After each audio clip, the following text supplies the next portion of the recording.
Hello, everyone. Am I audible? Okay, so fine, guys. I think I'm audible. So let's start with the class.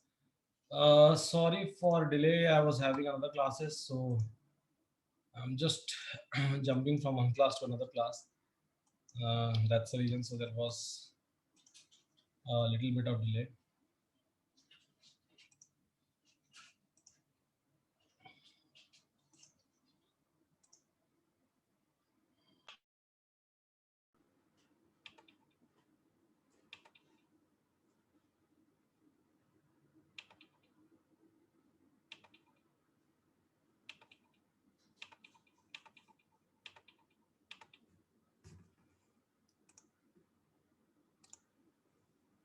Okay, so let's start.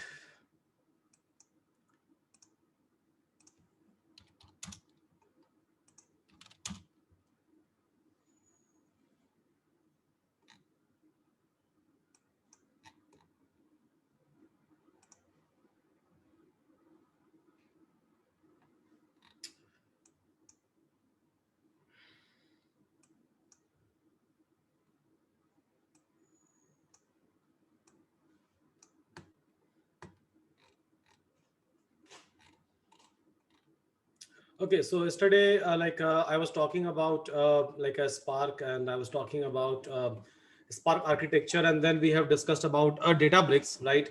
So I have uploaded a material over here, guys. So many of you told me that okay, fine. So we need those slides, right? So for big data Spark, so I have just like given you access of this complete Spark material that is available, right, in this particular place.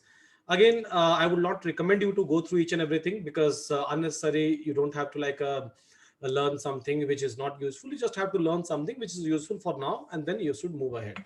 So yeah, you can do that. And whatever class notes that I have discussed yesterday, so I have already uploaded that class notes as well, so that in a future, so whenever you will go through a class again, so maybe you can try to go through this class note. So each and everything is available inside your dashboard itself, plus recording I have uploaded. So here is complete detail things which is already available inside your dashboard. So hope you all are able to get it now. So yesterday I was talking about a Spark and Spark architecture, and a little bit of Spark architecture we have already discussed.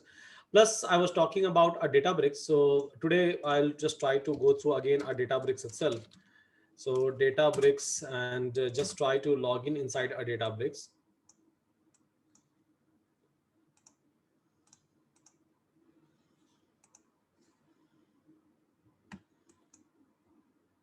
Okay, so here, right, so here if I'll try to sign in inside my system, so I will be able to, as I have already added my card and I have already connected with Databricks, right, and I have already connected my AWS and a Databricks, so I will be able to launch any kind of a cluster over here, right.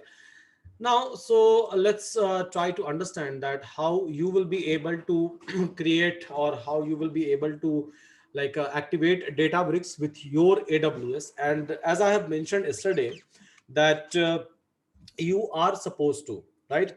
So unless and until you are not having a paid account of AWS, so you will not be able to perform these kind of things by default, right? So you will not be able to do it. So let's try to understand how we can connect. So how many of you have a paid account of AWS, guys? Anyone who can confirm me in the chat? Kirti has created. Okay, Samir is having a free account. It's in a free trial. I have account, but now sure how it is free trial. When internship portal will start? April first week. Free account. I have account. Free account. Free account. Only free account. Okay, so if you have free account, so whatever I'm doing over here, you will not be able to do it probably those things inside your system.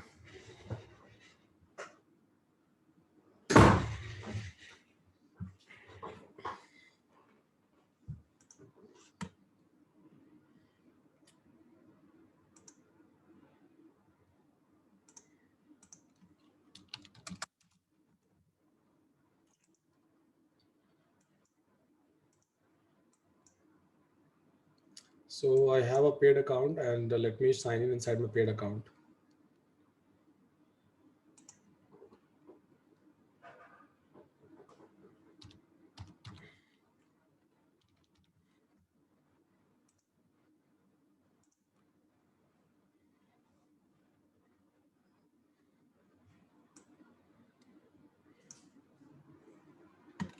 Okay. So this is the account, guys. Here, like this one is a paid account, and yes. So whenever you will try to log in into a paid account, so this is how it looks like. Excuse me. Now, so let's try to understand what we have to do, right? So what is next and what we have to do it. So I'll just try to log out from this account. First of all, Databricks account. And if I'll try to do a sign in over here. So, and sorry, again, coming to this particular place.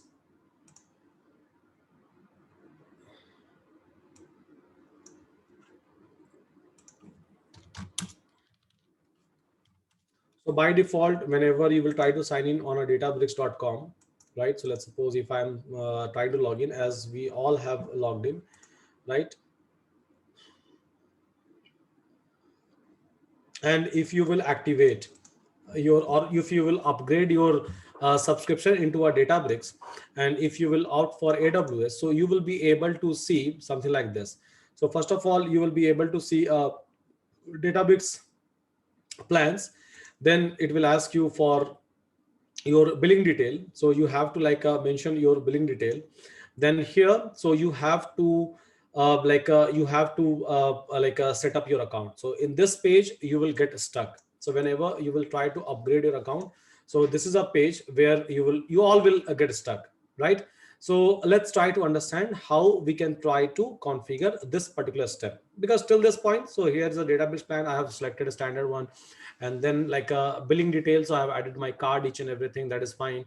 And then AWS account, it will try to map. So here is a key that you will have to give. So deploy to a AWS account using a access key. This is something that you all will be able to find it out. Now, how you will be able to do a setting. So here itself, you will be able to see AWS account setting link. Every one of you will be able to find out this particular one, right? And let me ping you same thing inside your chat box. Okay. So here, configure your AWS account cross account IAM role, right? So this is something that you will have to configure, and steps are very clearly mentioned in this particular place. So step by step, what you have to do, so that you don't have to like go anywhere to search for all of those things. In a easiest possible way, you all will be able to configure your complete AWS account, and that I'm going to show you in a class itself. So what is required, and again, without even going through a documentation, so you all will be able to do it in a easiest possible way. So whatever is mentioned to a documentation, so I'll try to give you a same references, but yes, for just for your future references inside a Databricks account itself. So whenever you will try to do a setting, it will try to pop up this particular page. Okay.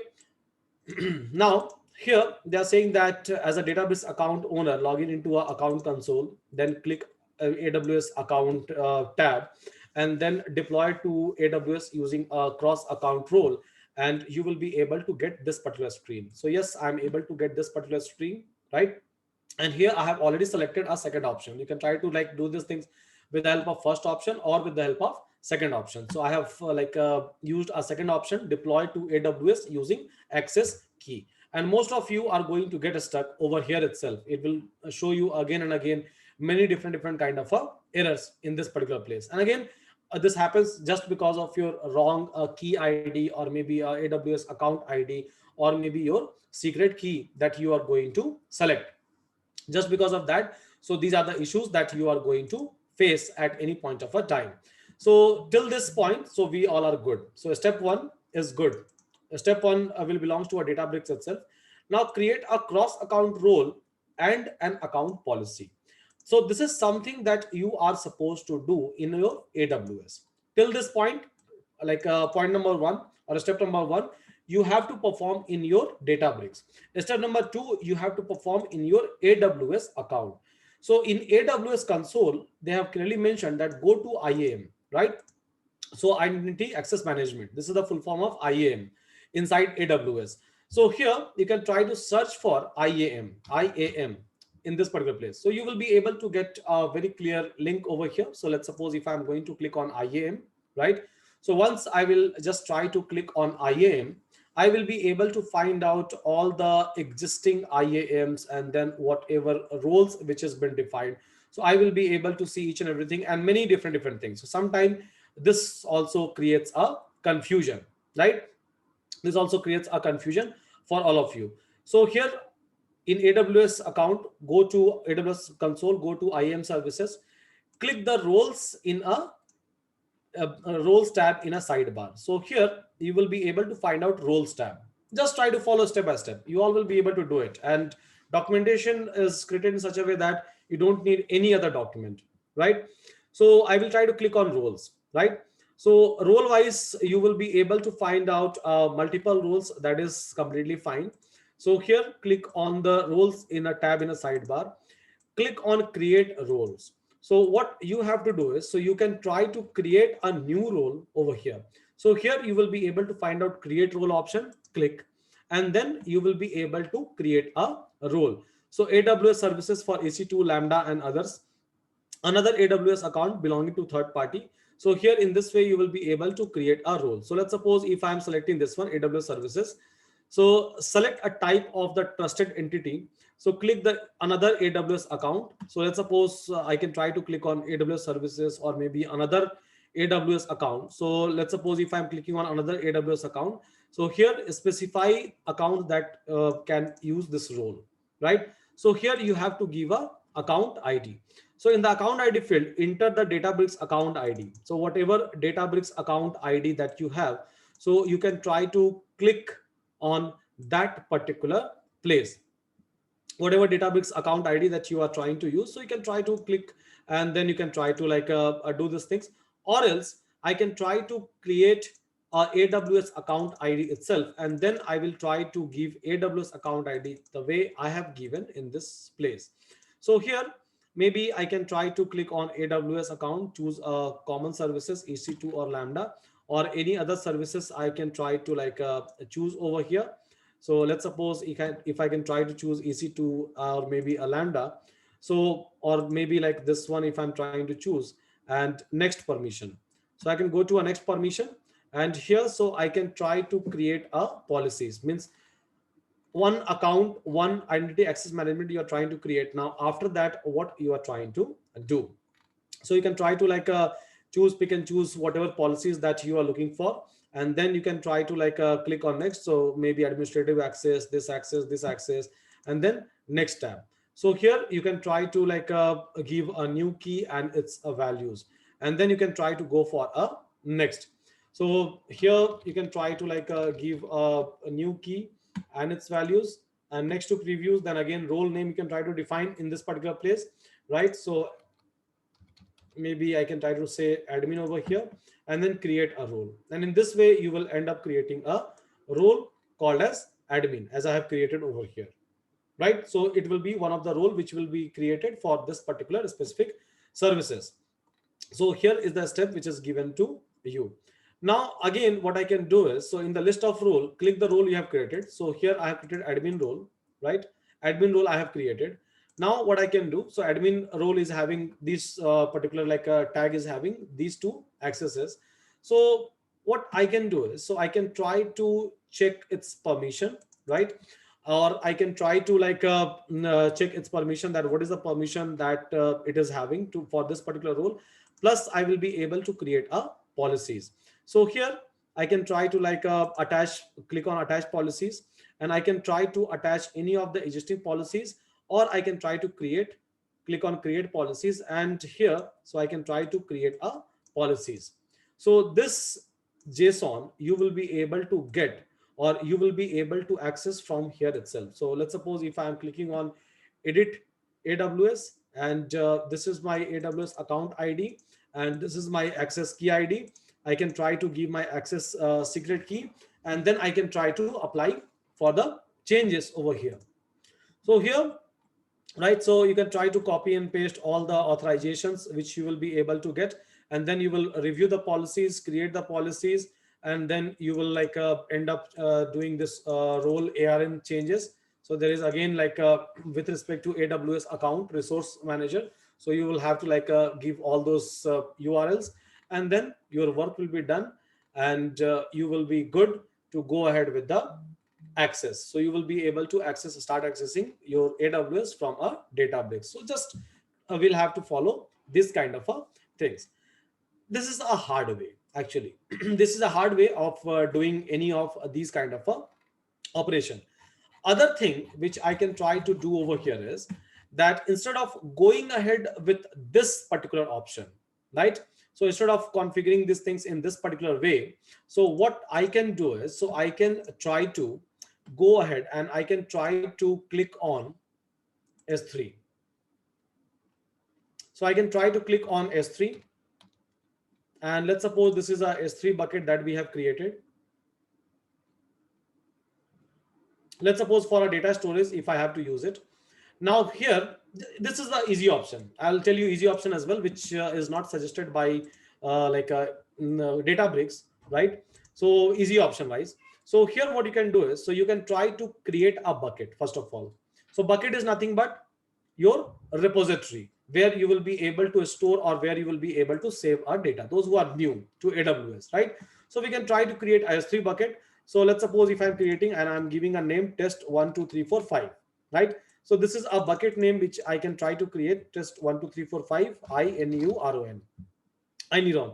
I can try to pick and choose in which region I would like to like host these things. So in which region I would like to like choose this thing. So last time I have chosen US East and Virginia, not Virginia. So here again I can try to pick and choose this one, and then I can try to click on choose a bucket. So I can try to choose existing bucket, or maybe I can try to choose a new one. So choose existing bucket means whatever configuration that you have done for like a existing bucket, same configuration it will try to replicate even over here. Otherwise, try to create a new configuration. So I would like to create a new configuration. Okay. So here this is fine, right? So bucket versioning. So you can try to enable it again. So add tags not required, default encryption, disable it. And then here advanced setting, object lock, disable. Okay. So just try to click on create bucket. So it will try to create one bucket for you. Bucket means one particular folder it will be able to create for you where you will be able to keep your data. So as you can see, test 1 2 3 4 5 ineuron it has created, and access wise bucket and objects not public. As of now, it is showing you that buckets and objects are not public at all in this one. I have already created a bucket, but this is not public. So if it is not public, for sure from Databricks, you will not be able to access it. So in that case, what I'm supposed to do? So maybe I can try to click, and then here, right, I will try to get into this bucket, and then here, so there is a multiple things you will be able to find out, right, which you have to change or you will be able to change. So here, this is a folder. So let's suppose if I would like to like upload some data, right? If I would like to upload some data, like let's suppose add file. So I will be able to upload it. Let's suppose I'm uploading this WhatsApp image, right?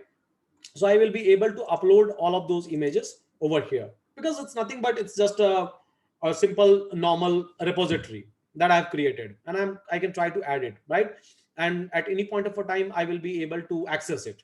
This is how this things works. So here, now it's WhatsApp images, and I will be able to see that particular images. I will be able to see its permission.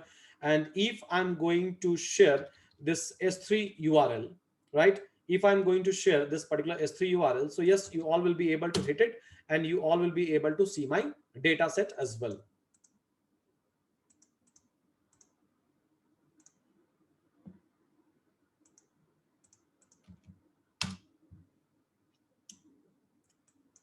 HTTPS. So where is my account? Okay. So I will be able to see all of those data sets. So whatever data set that I have. So now if I'm trying to hit it, it is telling me that access denied because this was not public. The only reason is it's not like I don't have a data. It's like it's not a public one. So if I will be able to make it public, I will be able to access from anywhere. So I can keep any kind of a file and any one of you will be able to access all of those things in a easiest possible way. Okay, so how I will try to change an access of this AWS account. So we have to understand that particular part. And then I can come back to this particular place where I can try to give all those details and my work will be done.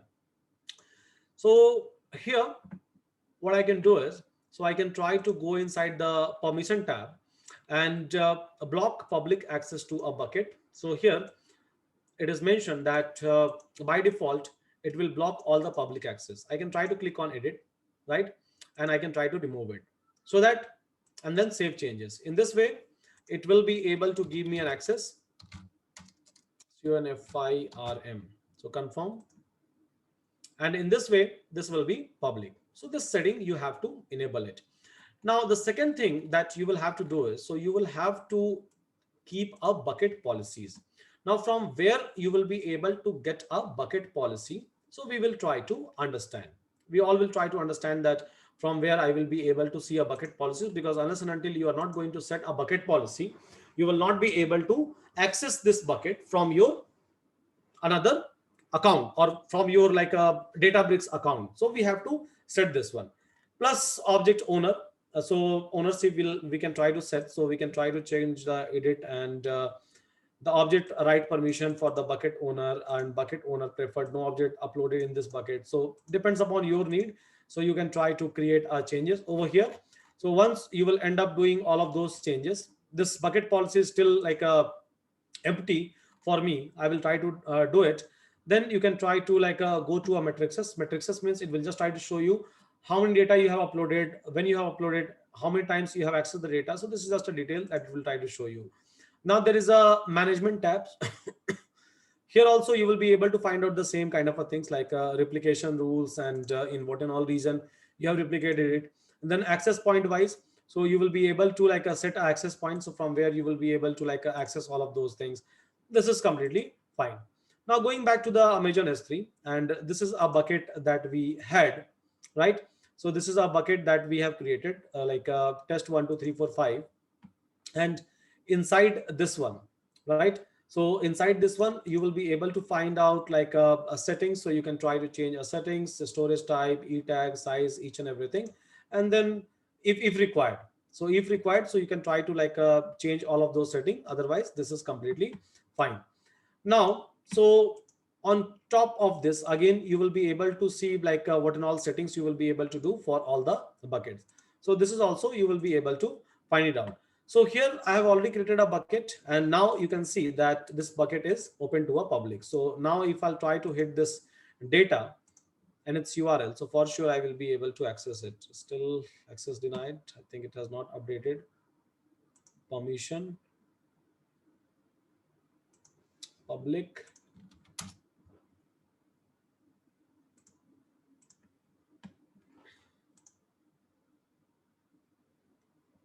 Okay, read, write.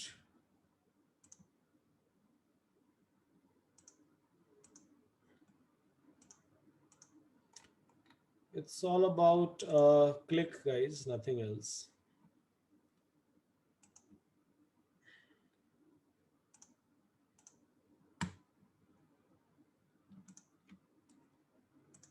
Yeah, as you can see, now I'm able to access it, right?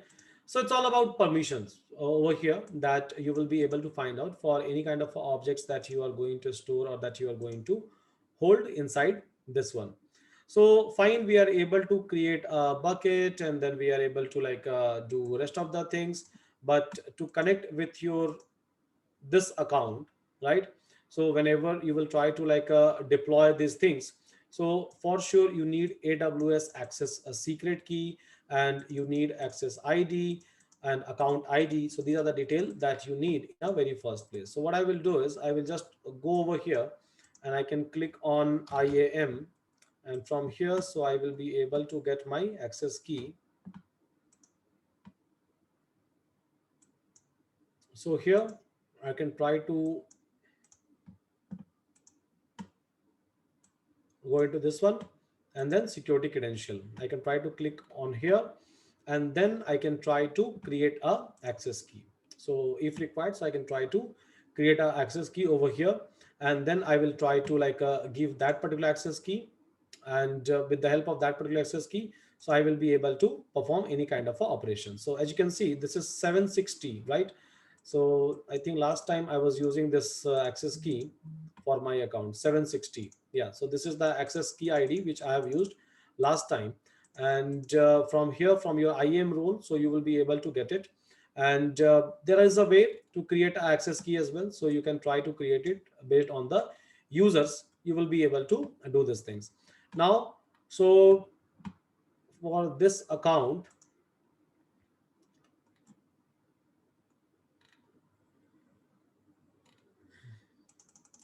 create access key, I think there is some place where we have already said that you can't create more than this number of access key. Because last time I have created and this time it's inactive.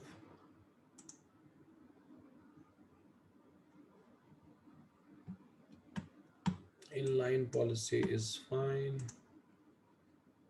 User is J.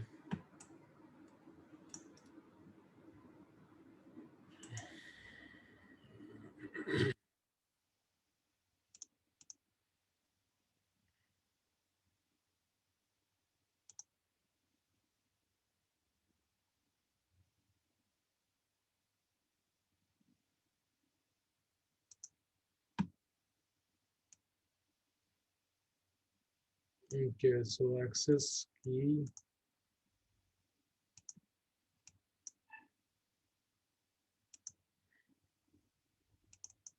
This option must be enabled. So if you lose or forget the security, instead of creating a new access key and make the old key inactive.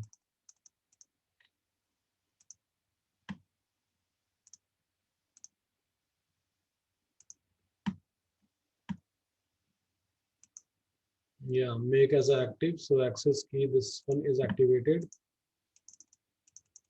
Now access key is fine. I'm able to generate it, but I have to create my access secret key as well. So this is just a key ID it has created.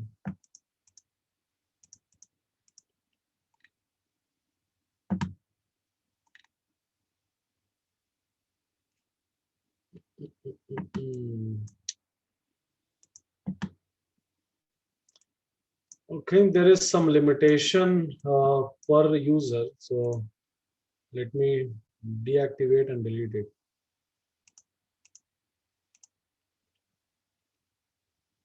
Because it will allow 2 access key per user. So if I'm going to delete this one,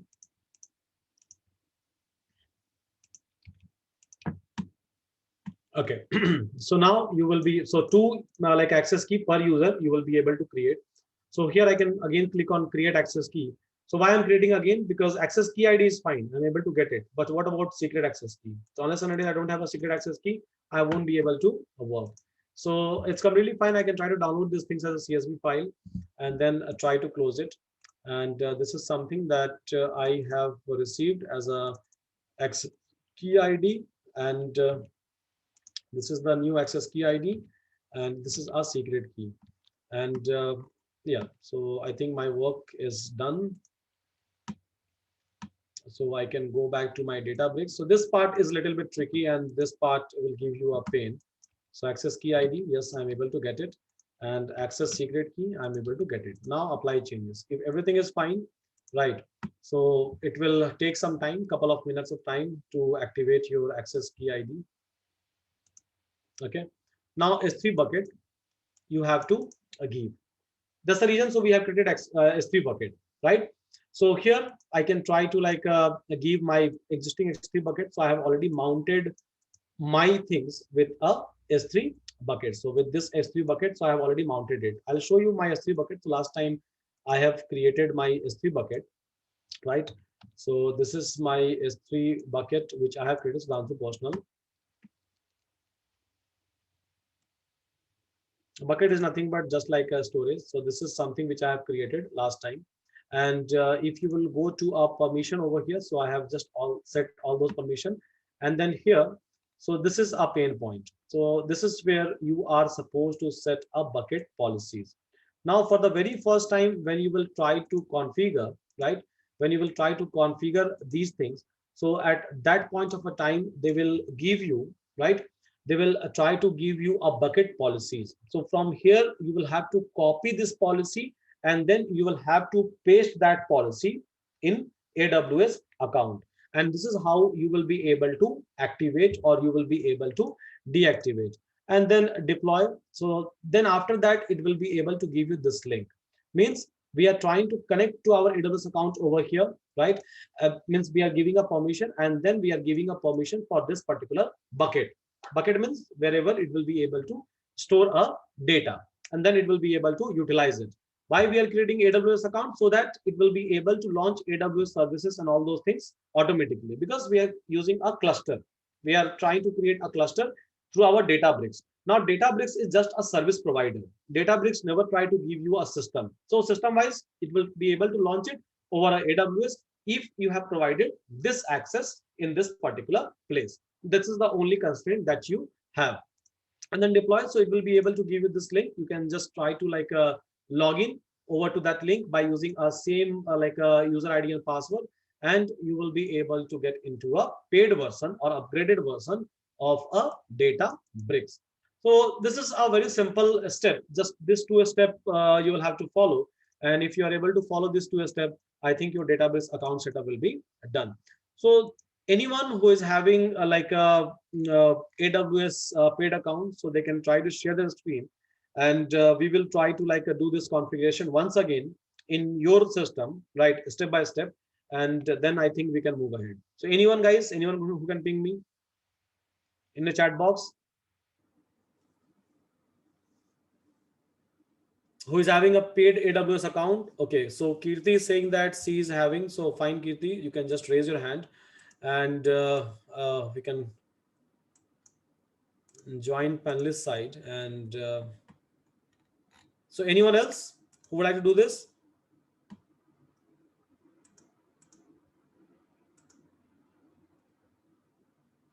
Okay, I think no one. Fine, Kirti, I think you can unmute yourself and you can share your screen.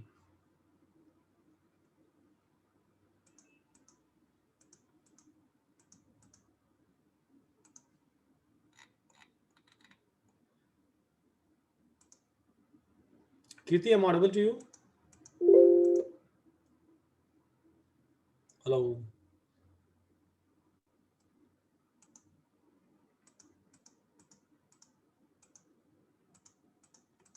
And this is just a once in a while job, guys.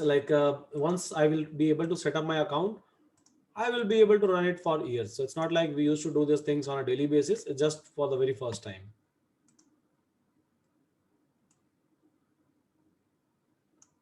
Do we need to have a database paid account itself? So it will be able to connect it with the AWS. So AWS account you are supposed to create, which is a paid one. Kirti, am I audible to you?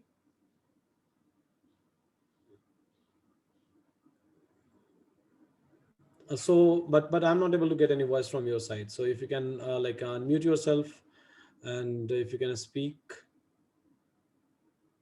Yeah, you are unmuted, but I'm not able to get your audio. So maybe you can check your audio settings, which one is enabled. If you're using headphones, so you can just try to remove it.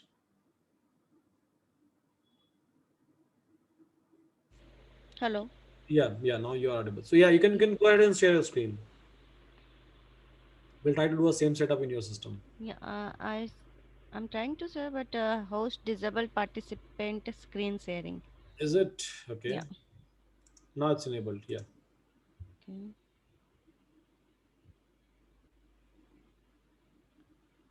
Yeah. Can you see my screen? Yes, yeah, I can see your screen. So Yeah. first of all, go to your database. We'll start from the scratch. Yeah. This is S3 bucket No, go to your Databricks. Databricks. Okay. Okay, so till this point, it's fine. So AWS account setup you have done, right? Yes. Okay, so IAM policies and everything you are able to copy and paste. Yeah. Yes. So Billing detail is fine. Okay, this one is fine. this And this already will be- go green. Yeah, so this portion will give you issue. So now go to your AWS account. Okay. And S3 bucket where you have created, We have, click on AWS S3. yeah, I Okay. created this one new one. Okay, bucket and object not public. So yeah, click over there, go to permission. Okay, And click on edit. Yeah, I uncheck this one. unblocked it, but it is not. Uncheck. Yeah. Save changes. Confirm, right? Confirm. Okay, confirm. Okay, now go down. Now here, so you have to mention a bucket policy. Click on edit. Yeah. Now go to your like this one. Go to your Databricks. Now And here, try to write your like bucket name, generate policy. Yeah, copy this policy. Go over there, paste it. Go down, save change. I did same thing twice, but again I'm No, getting the no. same So error. wait. There is a issue. So here we always face this kind of issue. Now Okay. go back to your Databricks. Databricks. Yeah. Yeah. Apply changes. It will throw errors. Some error Yes, over same here. error. Yeah. The S3 bucket is valid but have insufficient permission to launch a Databricks deployment. Please double check your settings according to the tutorial. Right click on tutorial. Right click on tutorial. This one. This hyperlink is given to you, right? Mm-mm. This one? Yeah. Okay. Okay. So this part you have done. Okay. Down below. So in this reason, just wait. Just go up. Okay. So S3 bucket name, reason, field enter Is name, this need to check? following reading S3 bucket. S3 bucket must be in the same region as the database deployment. Yeah. Okay. So just try to check a reason wise. So in which region you have created an account? Okay, I selected here That is Mumbai and here I think Virginia. Virginia. Yeah. So that's the issue. So just try to create a bucket in the same region. Okay.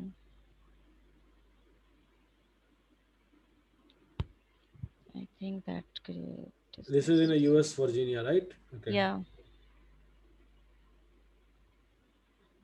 Create a new one. Simple. This one I can't edit. No, there is a possibility that you can edit it, but create a new one. I think it will be better. Okay. Okay. I'll create a new one. So these are just a configuration part for the first time. So once we'll do it, so it will work. Just give any kind of a name.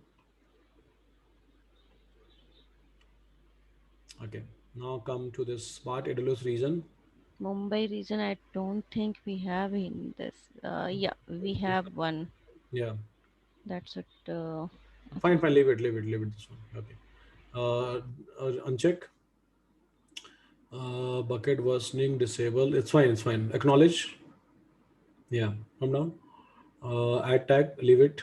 This leave it. Server side encryption. No, disable. Okay. Create bucket. This is already available. Just give No, some. no. It's per case it is not Okay. considering. Kirti MLS Park.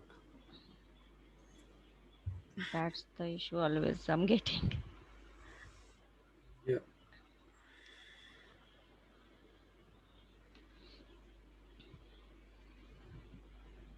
Not found still. I think AWS region is not available. So in that region, maybe buckets are. Okay. Can you please go back and refresh again? Yeah, Yeah. it is available now. Yeah, allocated now. So just click and then go to permission.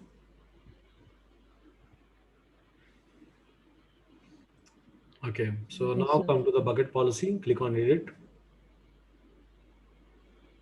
Okay. Copy that policy from not this one. Copy policy from Databricks. hmm Database. Go to Okay. Databricks. Yeah. Yeah. So I Next. can. Okay. But I will have a new one because I created a new one. So I need to go again. So go inside IAM. Inside IAM, you will be able to find out this, right? I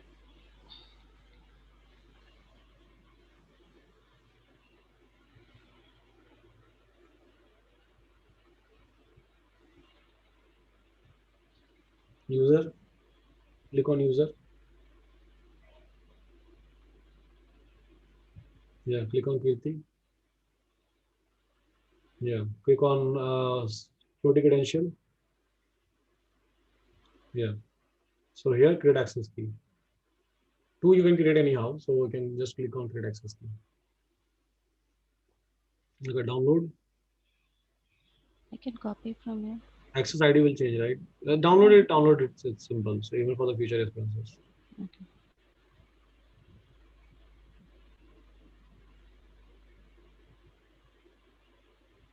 Okay, copy access ID next key. In a later stage, you can deactivate this one so that other people will not be able to use it. Anyhow, it's very difficult to type this many number of, but there are people who can do OCR. Yeah, because it is in video. Yeah, so they will take a picture and then they will do OCR. Yeah.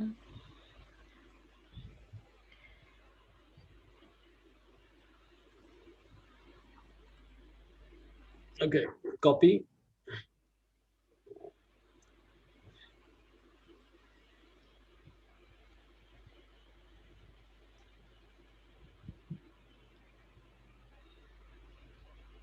No, thanks.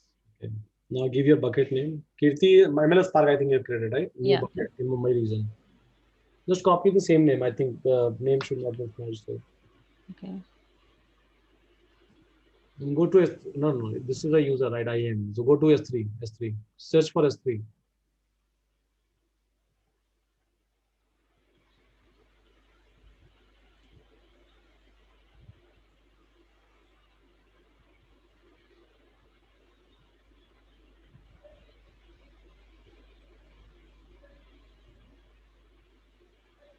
No, I think you have clicked on wrong bucket.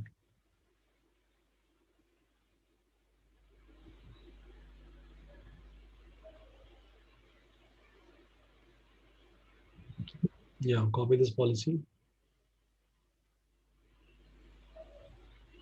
Get inside this bucket. Create the MLS Park, this bucket. Click on permission. Come down. Yeah, edit policy. Edit. Yeah, paste. Save. Save it. Save it.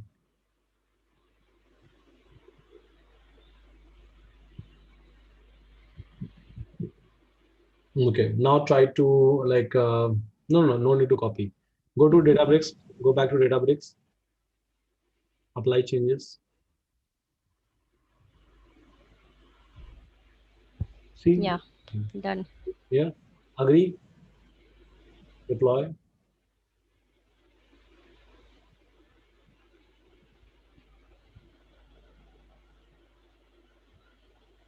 Yeah.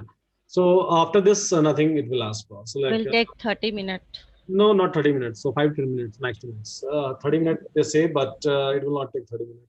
Okay. Okay. So it's very simple. Now you are connected from a Databricks to basically a AWS account. So your AWS account, and now any number of clusters you can try to launch any kind of a things you will be able to do it. Yeah. So fine. Anyone else, So, guys, who would like to do? Tansu, we can connect our any existing like sentiment analysis or the Webpack project Any, to this. anything you can host it now. Anything you will be able to host it. You can like try to like schedule it or whatever we are going to do in today's class, right? Everything you will be able to do it by yourself now going So forward. that project we need to just push on Git and Git link I can configure here. No Then, Git thing. In Databricks itself, it will give you a two things. One is a notebook, one is a ML flow, right? okay, So inside a notebook, you can write all of those code, and that notebook itself you can schedule inside a Databricks. So everything okay, is now from the Databricks. It will be using just resources from AWS, nothing else. okay. So we cannot put that PyCharm No, file. no need to Only like, no need to do any of these things. Here you can directly host a notebook, okay, right? You will get to know very soon. Okay. okay, yeah. So should I stop or Yeah, we can stop sharing. yeah? That Thank you. is, yeah. So guys, this is simple, right? So anyone can do this kind of things, easiest possible way. It's very easy actually. So it's very easy. It just give you like a little bit of pain for the first time, and once you will be able to do it, I think it will be fine. So anyone else, guys, who would like to like give a try? Anyone else who would like to do it in a class? I think you have already seen one. At least give me a response in a chat box.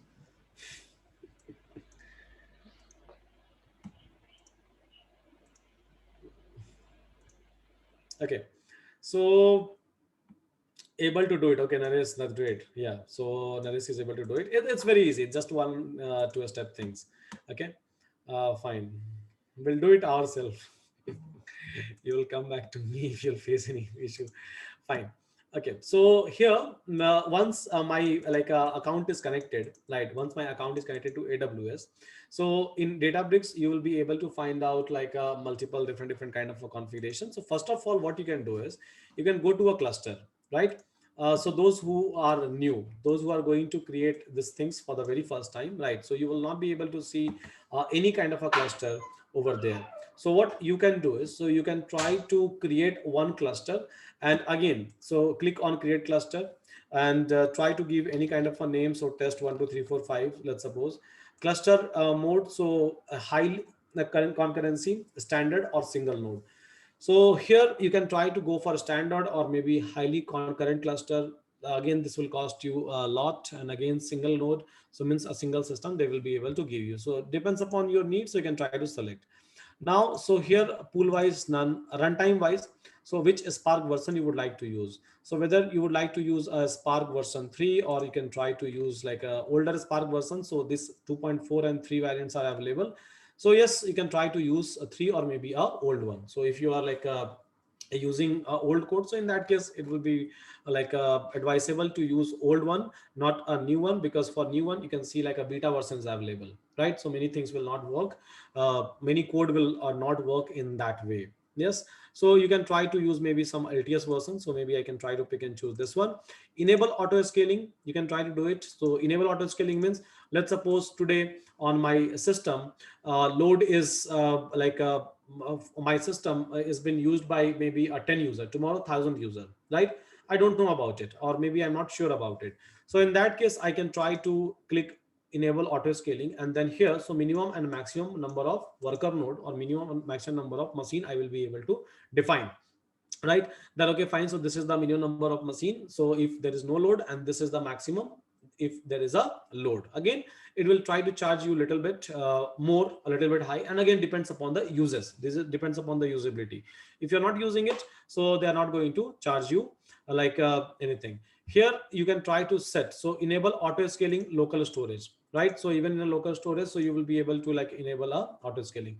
Terminate after 120 minutes of inactivity. So generally person like me, what happens is I have logged in, and then I will keep on working on something, and then after that I will forget to deactivate my cluster, right? Generally I don't remember like when I have to switch off my cluster as well, because it may charge me, right?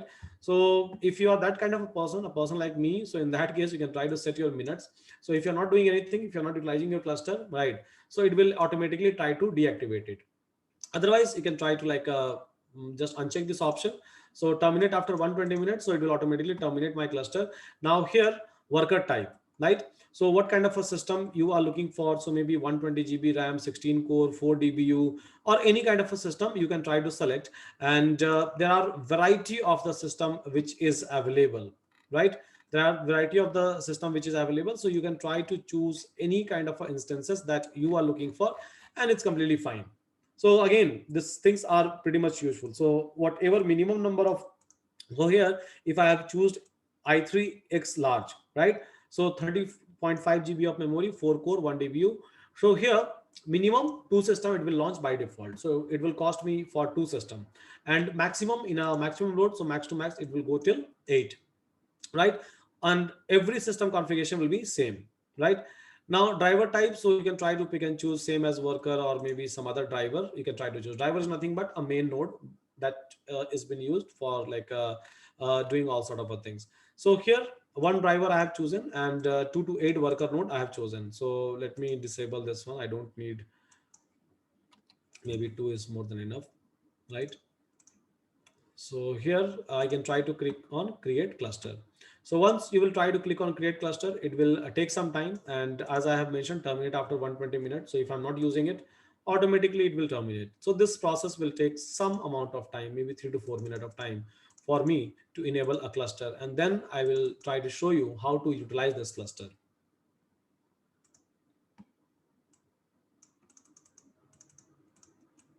How to do a memory tuning for PySpark job into a Databricks and AWS. So one option is auto scaling option is already available, or else you can try to, whenever you try to do a Spark Summit. So at that point of a time, you can try to define a number of cores CPU that it will be able to utilize.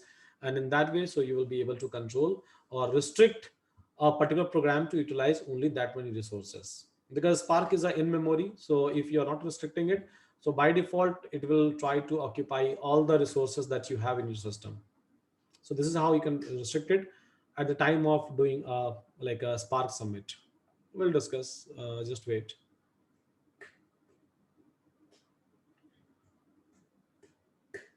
So in between, if you have any question, guys, go ahead. What is the difference between this and PySpark? PySpark is a framework. Databricks is a platform. So we are trying to use a Databricks platform to write our PySpark code. I was on Google and got confused. Yes, so for sure you will not be able to get a clear answer on a Google. So that was expected. That's fine. So Databricks, like what is AWS? Can I say that in AWS I can execute Python code? So AWS is what? It's a platform which will try to give you a resources, right? Similarly, Databricks is what? A platform. You can try to write a Java Spark code as well, Scala Spark as well as Python Spark code over here. So here the best thing is you don't have to worry about a installation, because at the time of creating this cluster, right, what I have done, I have selected a Spark version. So it is trying to take, it is taking some time. So why it is taking some time? Because it is preparing a system for you so that you don't have to install Spark over here. So once cluster will be ready, so these things will be installed by default, so you can start using it. This is the advantage that you will be able to get.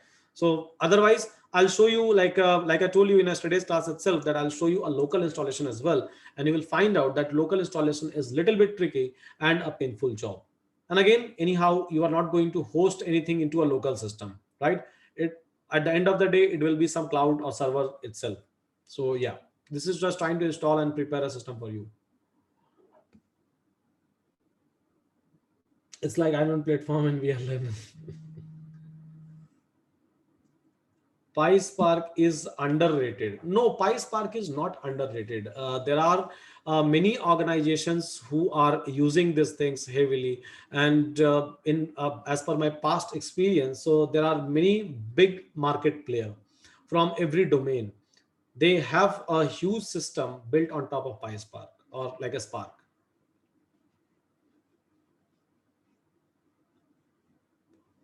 Model option not available in free trial version. Yeah, in free trial you can't expect all those things, so this will not be available for sure.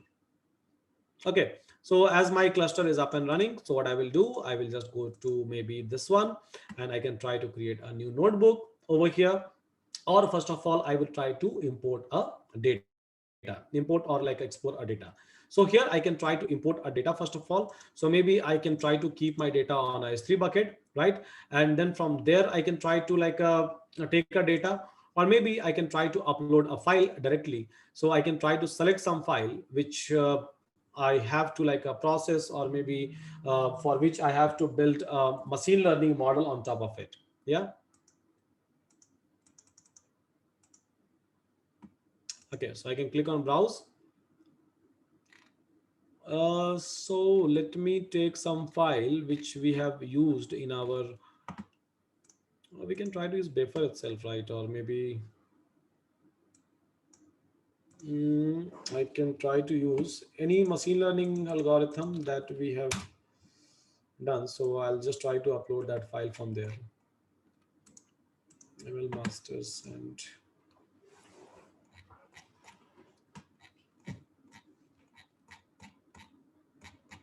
Even in linear regression, so we have used some dummy data, open source data. So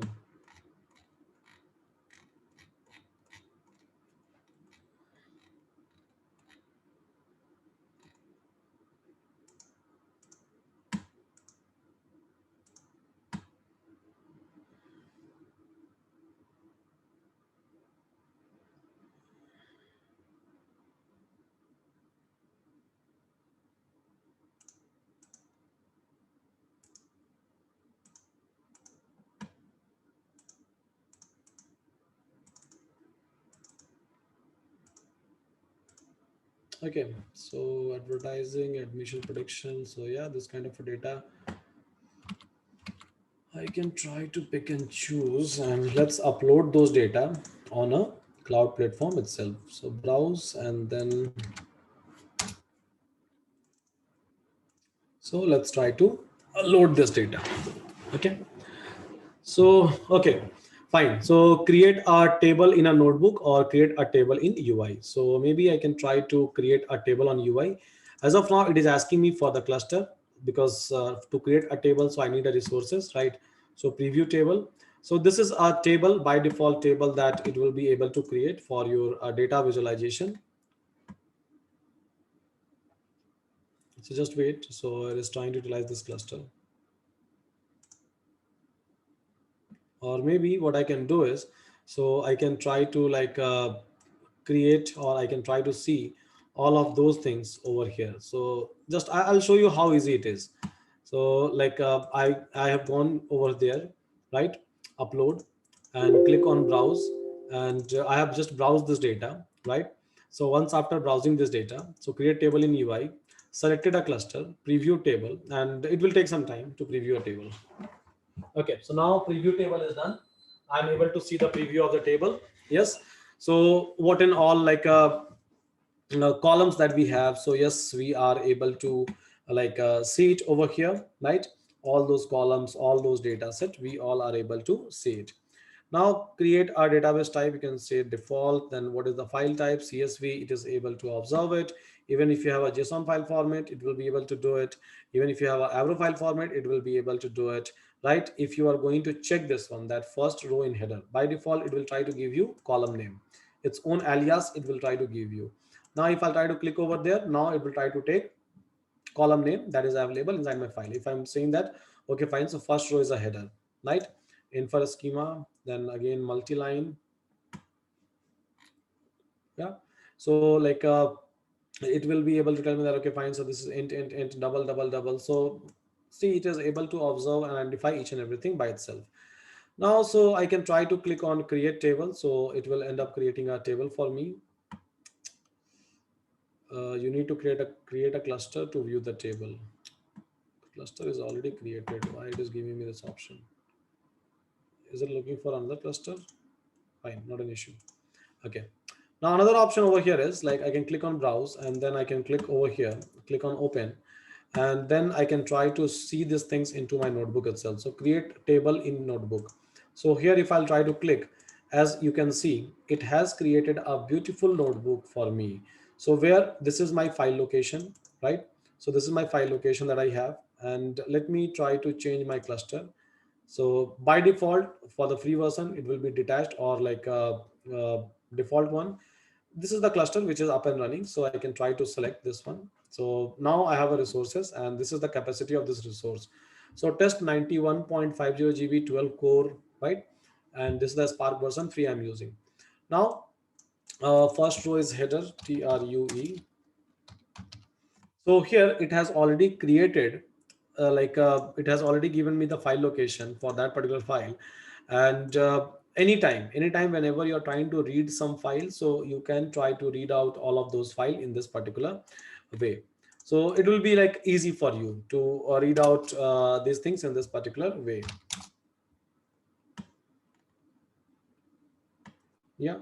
So it will be like easier for you. So here my files are available in this one. So admission prediction 2.csv, and I'm trying to perform this operation spark.read.format and then file type, right? So file type is what? CSV. I'm trying to give infer schema and file location. So this is how I will be able to load the data. Simple. or else there is something called as a spark.read.csv. So even by that, so you will be able to read the data. So let's suppose if I'm going to execute this one, so yes, I'm able to read a data set easily. So a Spark job has been launched, and this is my data set which I have, and here so I can try to generate a beautiful like a graph, any kind of a graph, any kind of a things I will be able to generate.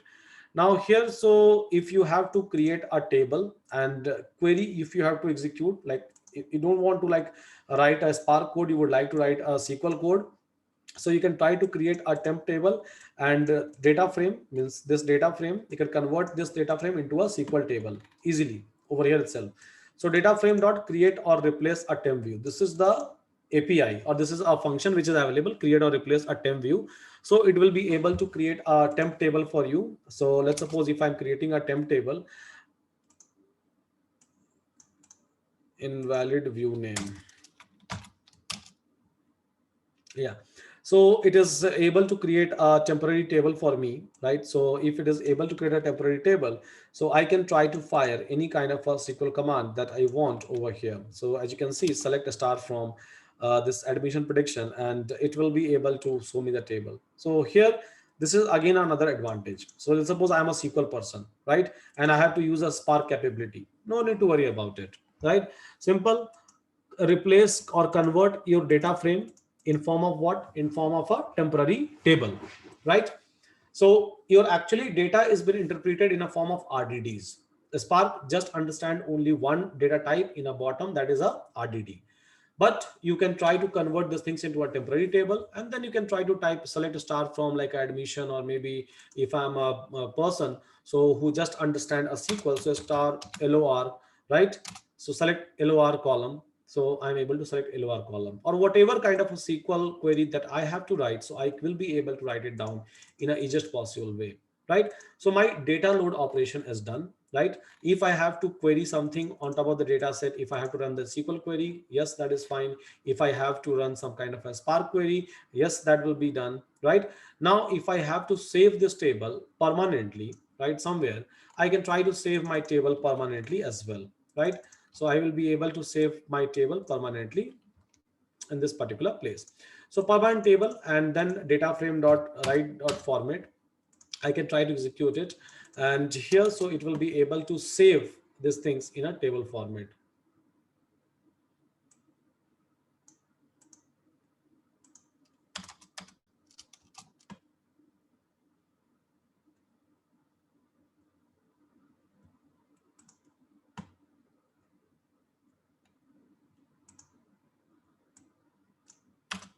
I don't know, Parquet is supported by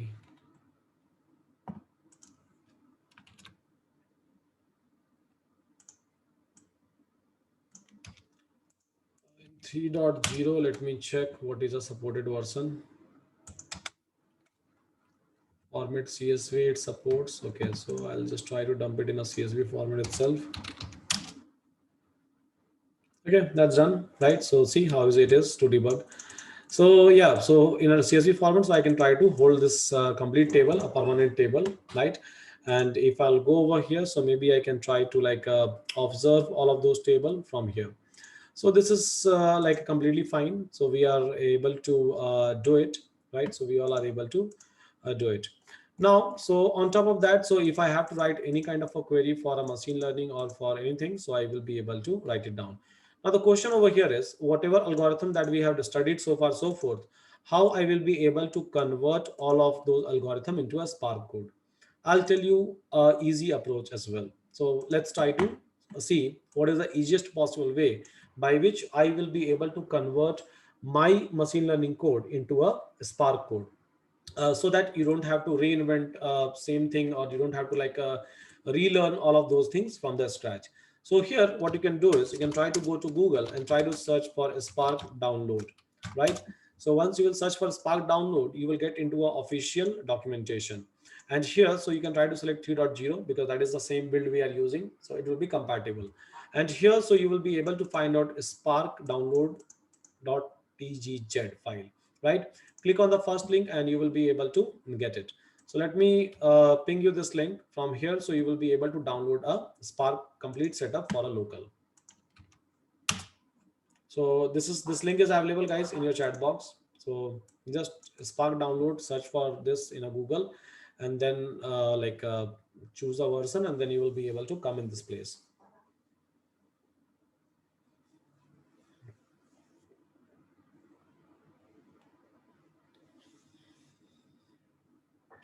Can we do similar things in AWS SageMaker Studio? So AWS SageMaker is basically used for designing a pipeline. So Spark, you will have to install separately into that. Latest one is showing 3.1, but that is a beta version. So we always go with the LTS stable version, not with the beta. Because if you will stuck somewhere, no one will be there to help you out, because people are still building those things. So you will not be able to get any help throughout the entire Google, or even from the official like a team, you will not be able to get any help. So it's not advisable to use a latest version. Now here, so if you have already downloaded, guys, have you downloaded these things? Yes, just do it, right? So I have already pinged you a link, so just download it quick. Then I'll show you how to convert, and this is a task which I'm going to give you to convert all of your algorithm that you have learned so far, right? I'll give you just 2 days of time, not more than that. So within 2 days, how you will be able to convert, or not even 2 days, you can sit today itself, and then you will be able to convert all the code into like a Spark compatible code. And even if you are using a Databricks free version, you will be able to execute it.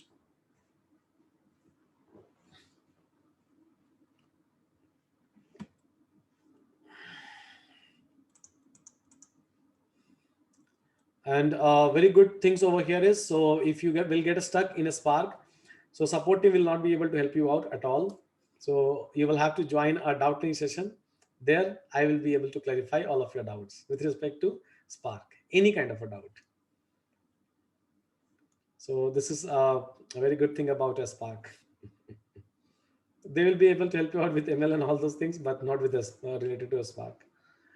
So guys, just give me a confirmation in your chat box if you're able to do it, download it. Then I'll take a next step.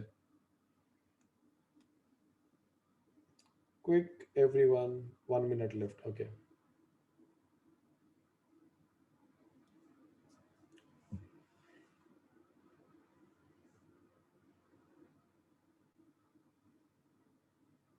Can you explain again?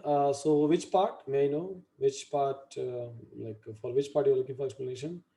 How to download? I've just given you a link, a first link you can click and download. Simple, go to Google and search for Spark download. In a very first link itself, you will be able to get an official like a repo. Or just follow the link that I have pinged you in a chat box. Which Spark version we have to use for streaming? 2.x. Any 2.x version you have to use, because in 3.x there is an issue for Spark streaming. I'm getting failed network. Okay, is it? Just do one thing, guys. Go to Google, right? And then try to search for a Spark download, right? A very first link, right? Very first link you have to hit, and then select 3.0, or even a previous version can select. But in our Databricks, so we have configured, so whatever cluster which I have created, so I have created this cluster for 3.0. So that's the reason. So I'm downloading the same version over here, right? And then click over here, download by Spark, download a Spark, and then this link. Simple. So first link, you can try to check it. Even you can try out these things with a second link, third link. Every link will give you the same thing. Repositing, if Databricks is giving us resources, then why we are using AWS? Bit confused. Databricks is giving you a free resources with a limited access. Limited access means you will not be able to create an ML flow. You will not be able to upload a data set over there. By default, Databricks data set you will be able to use. Here I have to use my own data, right? So I have to build a model. I have to schedule a model. So all those things will not be available in a free version. They are giving you free version, but they are not full, right? They have to generate their own business as well.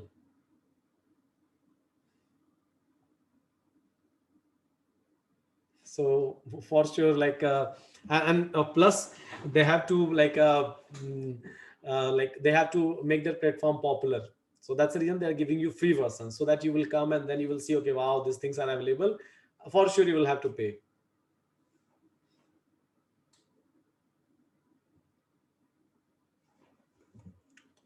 No, this is the final link. No dot on you will be able to get. Okay, so fine guys. Once this step is done, try to unzip it. Once you will be able to unzip. So let's suppose I have already unzipped it.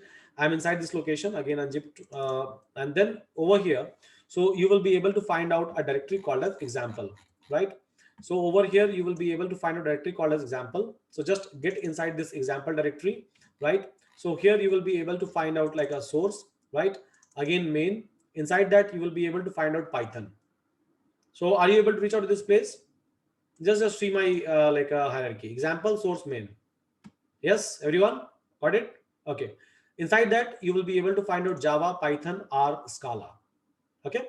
So what you have to do, click on like even inside the resources, there was something I have seen. But yeah, as of now, we are using Python. So click on Python. Now inside Python, you will be able to see, right?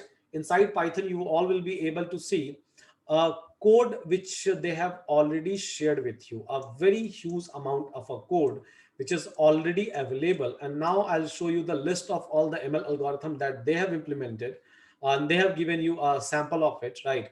And you will literally go mad if you will look into this. So if I'll just click on ML or ML lib, right? So let's suppose if I'm clicking on ML, now you can just compare that how many algorithms that you have already utilized or experimented. They have given you almost every kind of algorithm. See, word to vector, vector slicer, vector size, vector indexer, vector assembler, tail validator, tokenizer, TF-IDF, stop words, standard scaler, SQL transformation, everything they have given you in terms of a code itself. So whatever you have studied so far, and this is a very, I can say, like a good way to get started with the Spark, because they themselves are giving you a complete code, right? They themselves are giving you a complete code for almost every kind of example. This is the small code. It's not like it's a complete like a project they have given you. No, not at all. It's a small code, so that as a beginner, when you will start, so at least you will get some starting point, and then you will be able to like utilize it. So let's suppose if I have to apply maybe some linear regression algorithm, right? And I don't remember like what is a Spark API, because I was using scikit-learn, and from scikit-learn I know that I will be able to import linear model, and then I can try to fit a data, and then I will be able to build a model. This is what I know, right? So far I'm aware about it, right? But in a Spark, maybe I'm not aware about it. Okay. So here till data down till data like here I'm able to like load my data. My data set is available into a data frame. But what is next I have to do? Maybe I'm not aware about it, right? So as a helping hand, you can try to utilize all of those things. So let's suppose I can try to get inside the linear regression with elastic net or linear SVM, logistic, right? So maybe I can try to get into a linear with the elastic net, and then here, so I will be able to find out all those code written for me. So it's not like just have to copy and paste. No, don't copy and paste. I will tell you how to execute this particular code in your local system. The procedure is a little bit different. There is a command called spark submit that we have to use, but just for an help, right? Because you all know linear regression, decision tree, random forest, right? Everything you are aware about. You all are aware about all of those things, right? Even you know the procedure, right? So what kind of a transformations we used to do with the data. So we all are aware about the complete flow. So we are not supposed to relearn all of those things just because of a Spark, right? What I have to do is whatever code that I have, maybe in linear regression, whatever model that I have built, maybe I will try to build similar kind of a model over here by using same steps. So stepwise, I just have to convert all of those code in my way. This is the only things which I have to do. This is how I will try to adopt Spark, right?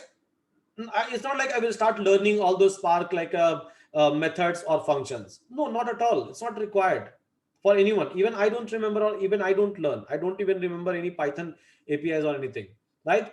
So I just know the procedure. So I know, okay, fine. So from where, somewhere I will be able to get a core, and then this is how I will be able to build it. Okay. So here, what you can do is, so I can try to like import, right? So from PySpark ML, and then this is my Databricks. So like just start doing a copy and paste operation, guys. Now we can do copy and paste. It's allowed. because now we know something. Yeah.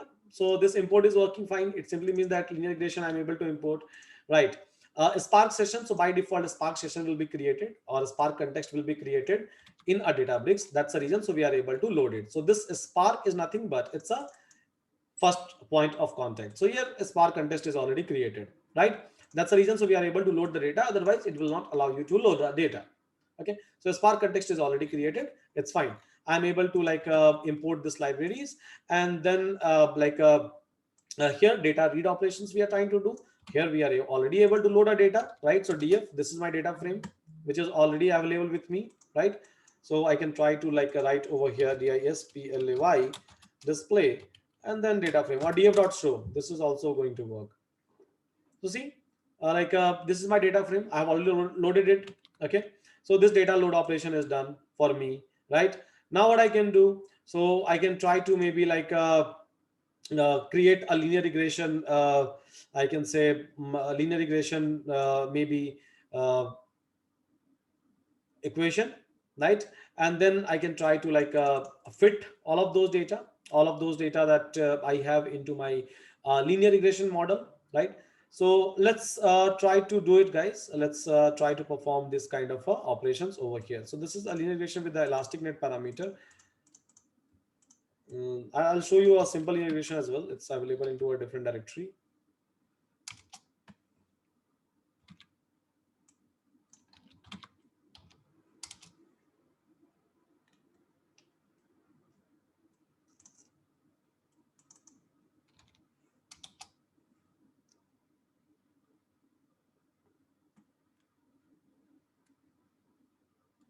It's a elastic net, right? So elastic net data we are getting from where? So elastic net.txt, fine. This is not a data frame, no. Let me go and check inside mllib. Linear regression with SGD, SGD logistic linear regression with SGD. Stochastic gradient descent.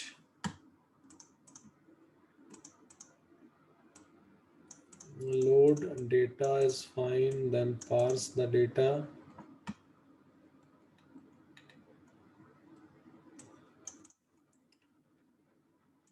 Data ML LPSA data. Okay, fine. I will be using this data itself from here. Source and then example and then data is here. So ML lib.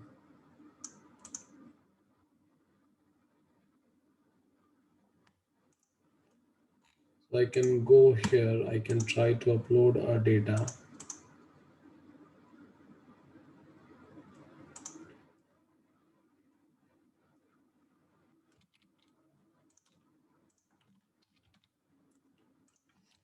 Directly use their data, so that will be better.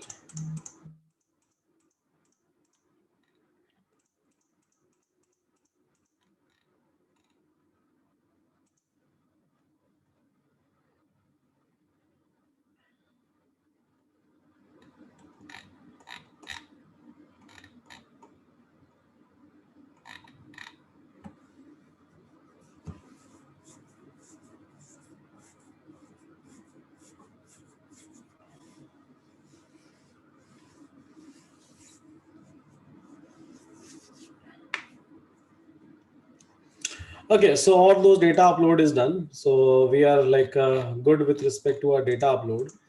Now, so what we can do is just I have uploaded all the data which is there inside this one. So I will be using the same data so that there won't be any kind of a confusion. Python and then MLlib and linear regression with SGD.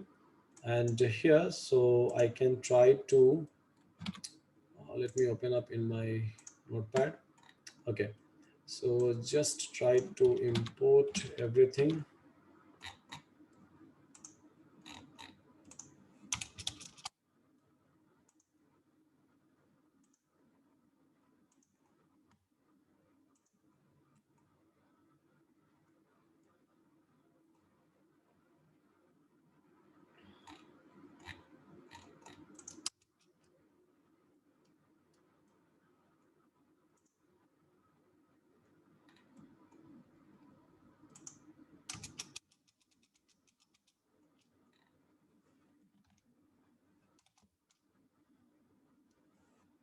Okay, this one is done. Now, so I can try to create a Spark context and then parsing point. This one is fine, and LPSA data. Okay, so Spark context is fine. I can try to load this data. So I'm just trying to show you guys like how to do a code conversion. That's it.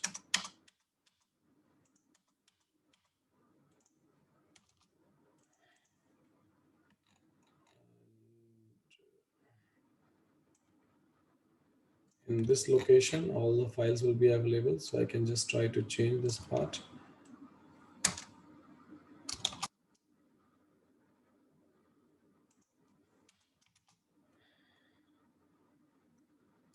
Okay, so this one is great. And then I can try to like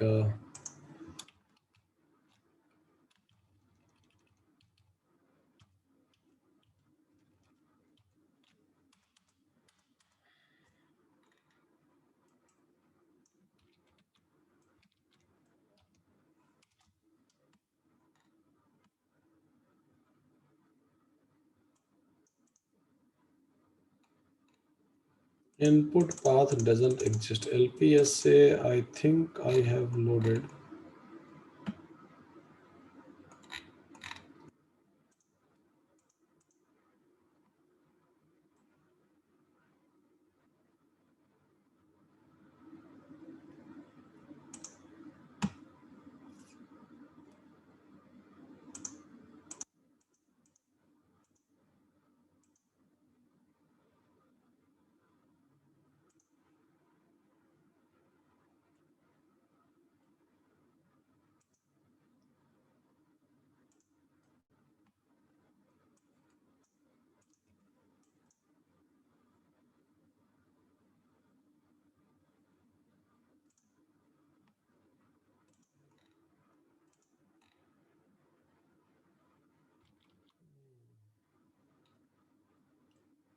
ML lib is data, data, ML lib is data, data, ML, okay.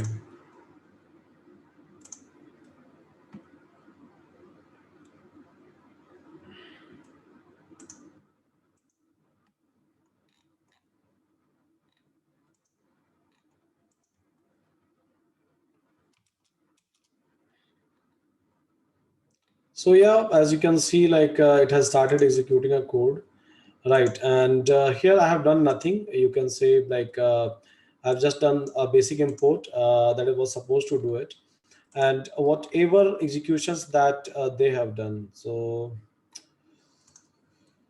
here also I have to change my path flash storage table, and I can try to like change these things.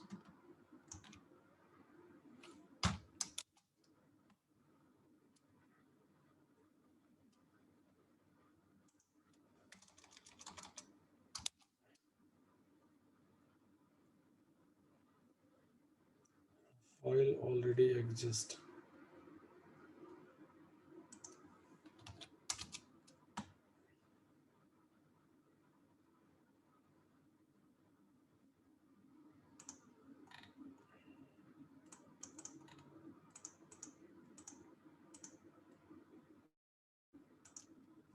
Okay, model save. I can avoid it.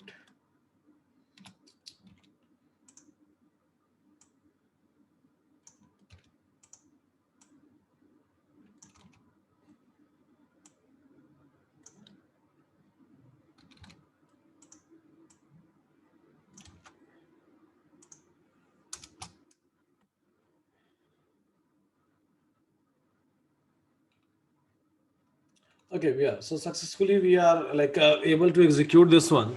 So now let's try to like understand what is a code that we have over here. So likewise, I was just showing you this one, this repository, so that you will be able to get and you will be able to see all sort of examples. So I think we have seen a word to vec as well in our classes. Now, if I have to implement a word to vec, so what I can do is I can simply like try to copy all of those code, and then I will be able to utilize what to work in a easiest possible way. So here I can try to go here, right? import word to vec, and yes, it is available now. What I can do, so I can try to mm, I can try to pass a file path over here, and it will be able to split, and then I can try to call word to vec, and then I will try to fit all of those data, and then I will be able to perform word to vec operations. Similarly, if I'm looking for a k-mean clustering algorithm, right? So again, k-mean clustering algorithm is available over here, and you can just try to import k-means, and then you can try to parse your data set and create a spark context. And after that, so just k-mean dot train and pass a data and number of k values, and you will be done. So this is just a basic means it's a very basic one, where they have told you, or they have shown you that, okay, fine, so this is how you will be able to do a import. And then after doing a import, so what next, right? And for every kind of algorithm, so whatever algorithm that you have heard of, or whatever algorithm that you have never seen, or maybe you have never heard of those examples, so here you will be able to find out, or you will be able to see each and every example. Again, streaming wise, so they have given you some streaming example as well. So now if I'll go to other directory, so Python streaming directory, and even in SQL, so there is a streaming one they have given to you.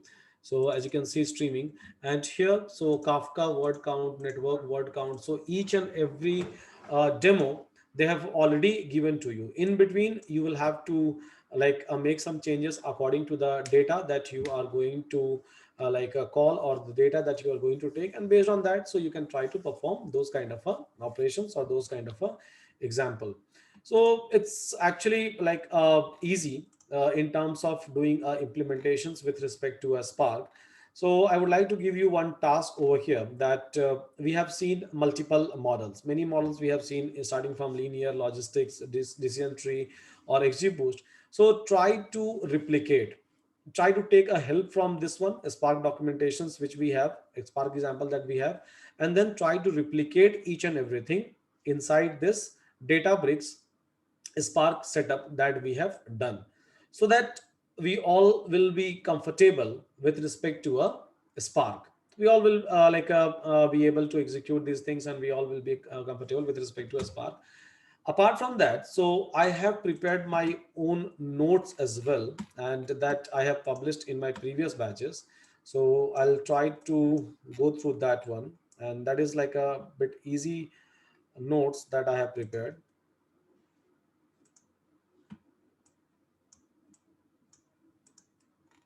I think ML6. Yes, it was ML6.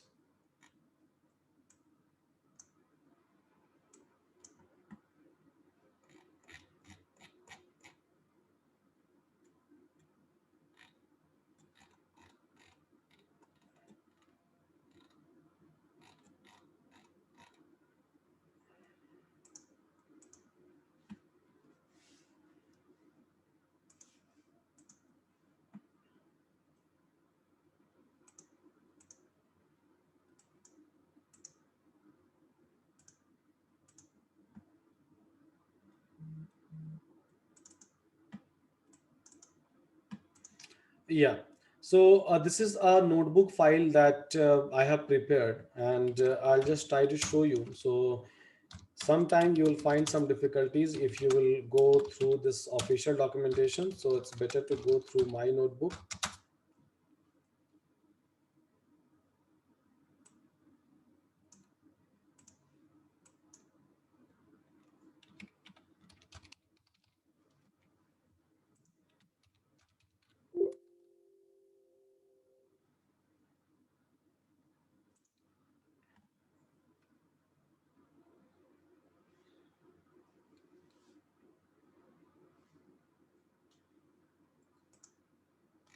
Yeah, so here I have shown you approximately every kind of a example, right? So let's try to execute one or two example, like linear regression with a Spark, right? Or logistic, or k-mean, or decision tree, or anything. And here, so everything is up and running. It will work for sure without any kind of a doubt. So let me show you how this things is going to work actually for you, right? So I can try to start from here, admission prediction.csv. So I think I have already uploaded that file. on our Databricks platform, and I'll try to share this file with you. And let's try to build our very first model in a Spark. So I'm trying to do a spark.read.csv, and then I can try to pass this like space or location, so where my file will be available inside a Databricks. And let's check whether it's available or not. If not, we'll like to upload it. Yes, so this file is available. Okay, I have just uploaded it, so this file is already available over here. So fine, I'm able to load a data set now. If this is the schema of the data set that I will be able to get, and display, so display this data, and then yes, this is the data set which I will be able to see, so in a tabular format. So this is the data set that we have. Now what is next that we have to do? So from my notebook, so yeah, you can write Databricks dataset.show, means this is nothing but a data frame. So whenever you load a data, so this will be a data frame.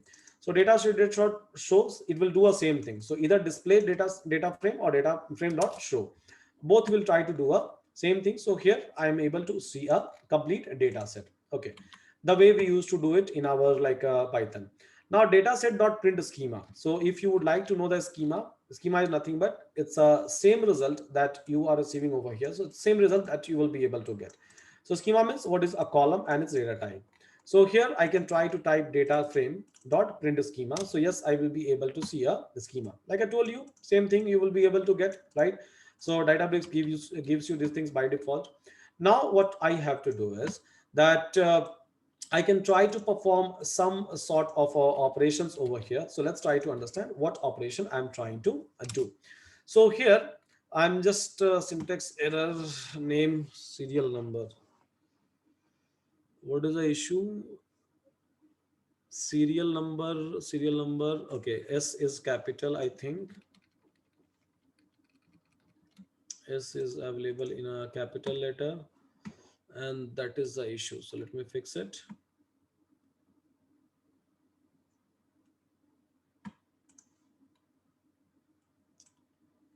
Syntax errors.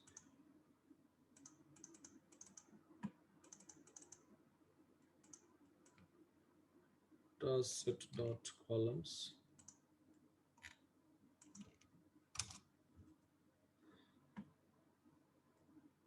Okay, so serial number.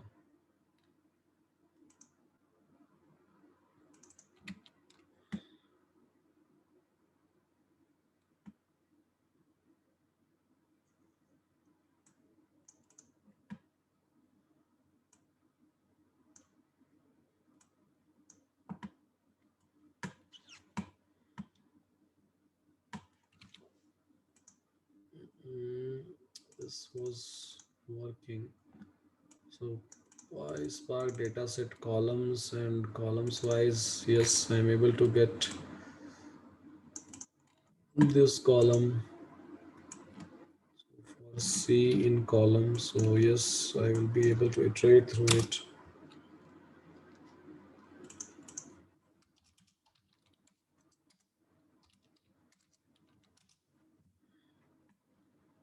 This one is fine. And then static of column C, alias C. What is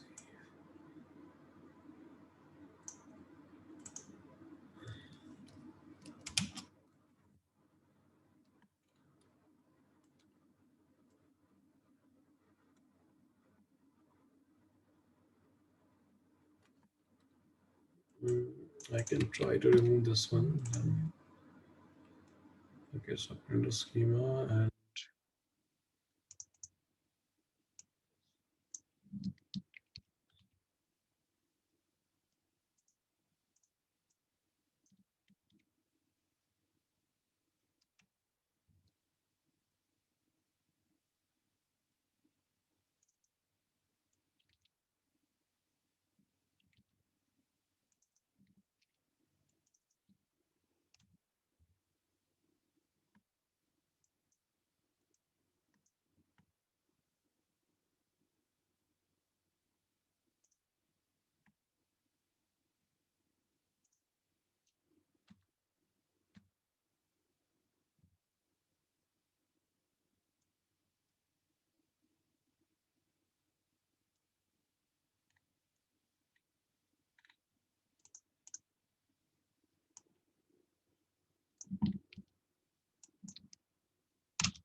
Name count is not defined. Okay.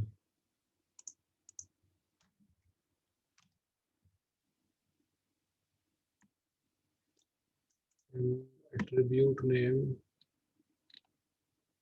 syntax error, variable true. There is some issue with my, might need to do something with the serial number. So serial number is fine in a later stage anyhow. Data set is this one. Fine.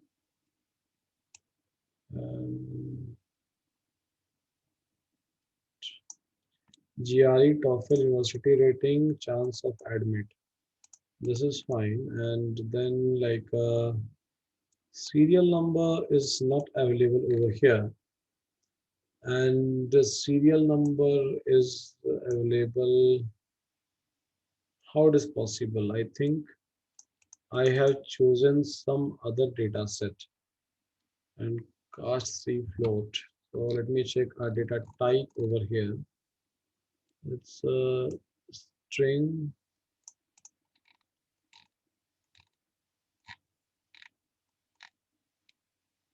One, two, three, four, five, six, seven, eight, nine. 1, 2, 3, 4, 8. Okay, yeah, serial number is extra.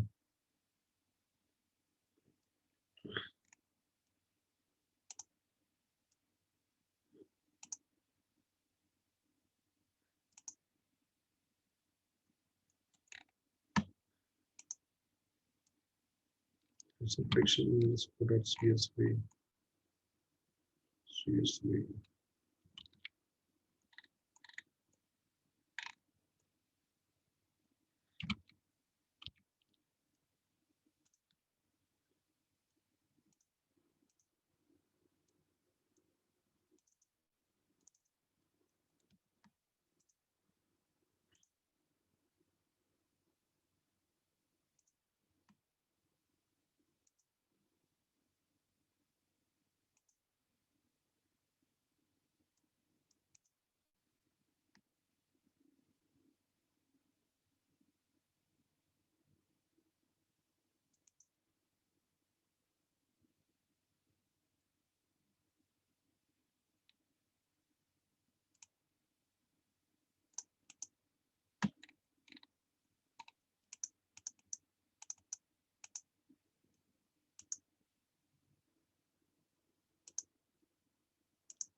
Don't worry, guys, it will be fixed. Just wait for another 5 minutes.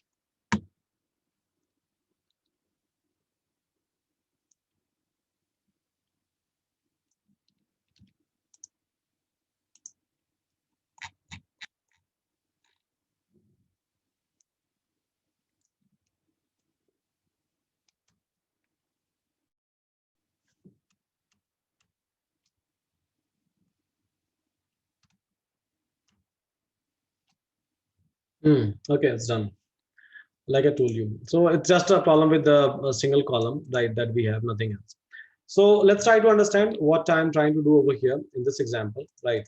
So this is the data set which I have taken. And then on top of that, so here I'm trying to like do a data set dot select. Now select wise what? So data set dot columns. So data set dot columns is going to return like a complete column. Like data set is what? It's a data frame itself, right? So it's a data frame that we have created. And the way we used to deal with the data frame, so in the similar way, we are dealing with this one. So data frame dot columns, give me all the list of column. I'll try to iterate through it, right? And once I will try to iterate through it, so I will try to create these things. Now, what we are trying to create over here, let me show you that. So here, right? So here, let's suppose if we are like writing this particular syntax, and data set dot columns one by one. So this is going to give you a complete column name. We are trying to iterate through it, and then once after iterating through this complete things, this is something that we are trying to execute. So data set dot select, and here we are trying to select all the columns. So GRE score, TOEFL score, university rating, SOP, LOR, CGPA, and chance of admission. So we are trying to typecast everything into a floating point number. Nothing else we are trying to do. Just try to like a typecast into a floating point number. And here, so if you will try to see again a data description. So again, let's suppose if I'm trying to do a print schema, right?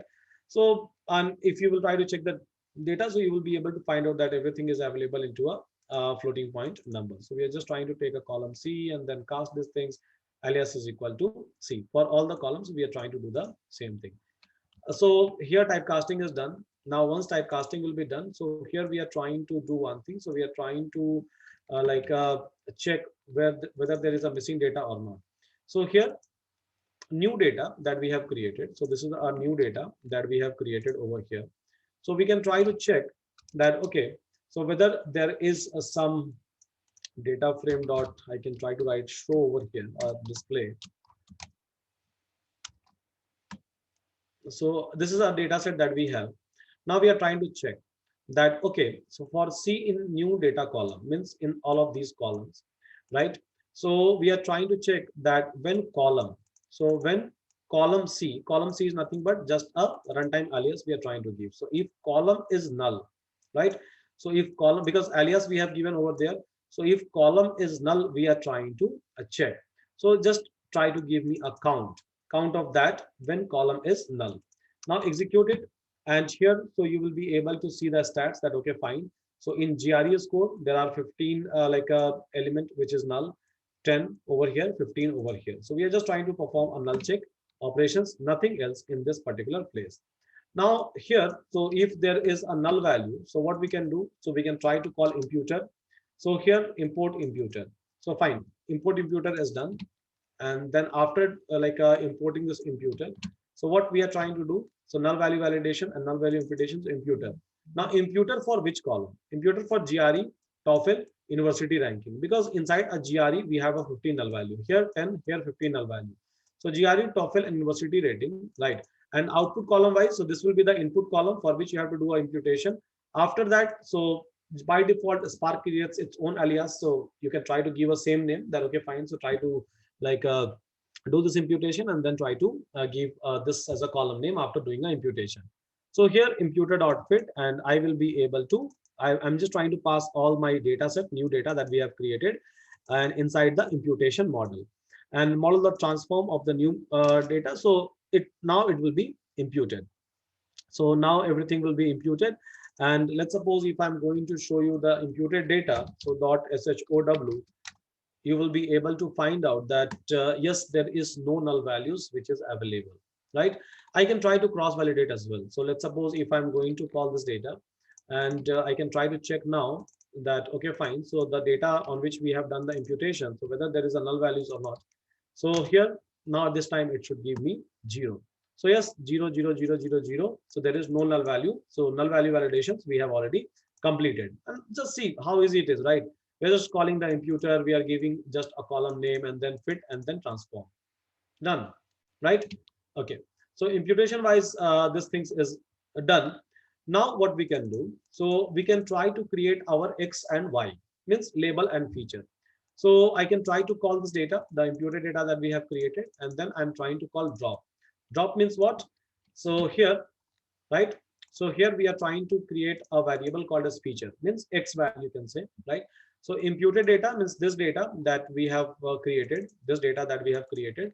So out of this data, so just drop this one, chance of admit, means just try to drop the final, you can say, just try to drop chance of admit over here, because if you are trying to drop a chance of admit in this particular place, so for sure this is the Y column, right? So rest of the columns will be this one. So I'm just trying to like prepare this data in this way, right? So I'm dropping off this chance of admit, so just execute it. And then feature, so if you will try to do feature dot show, so feature dot show, so So this is a new data that has been created for us without chance of admit. So this is my X data, right? Okay, this is my X data.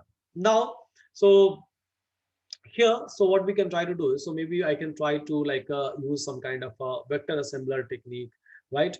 So let's try to use it. Why we are using it, we'll try to explain you that as well. So fine, vector assembler is not defined.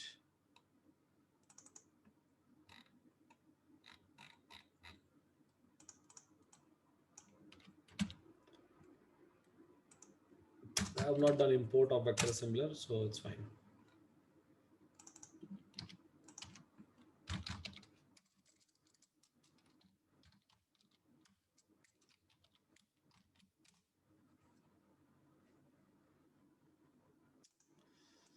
It's not a data frame, it seems.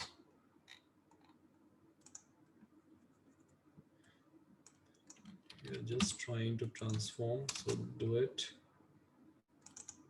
This will be a data frame.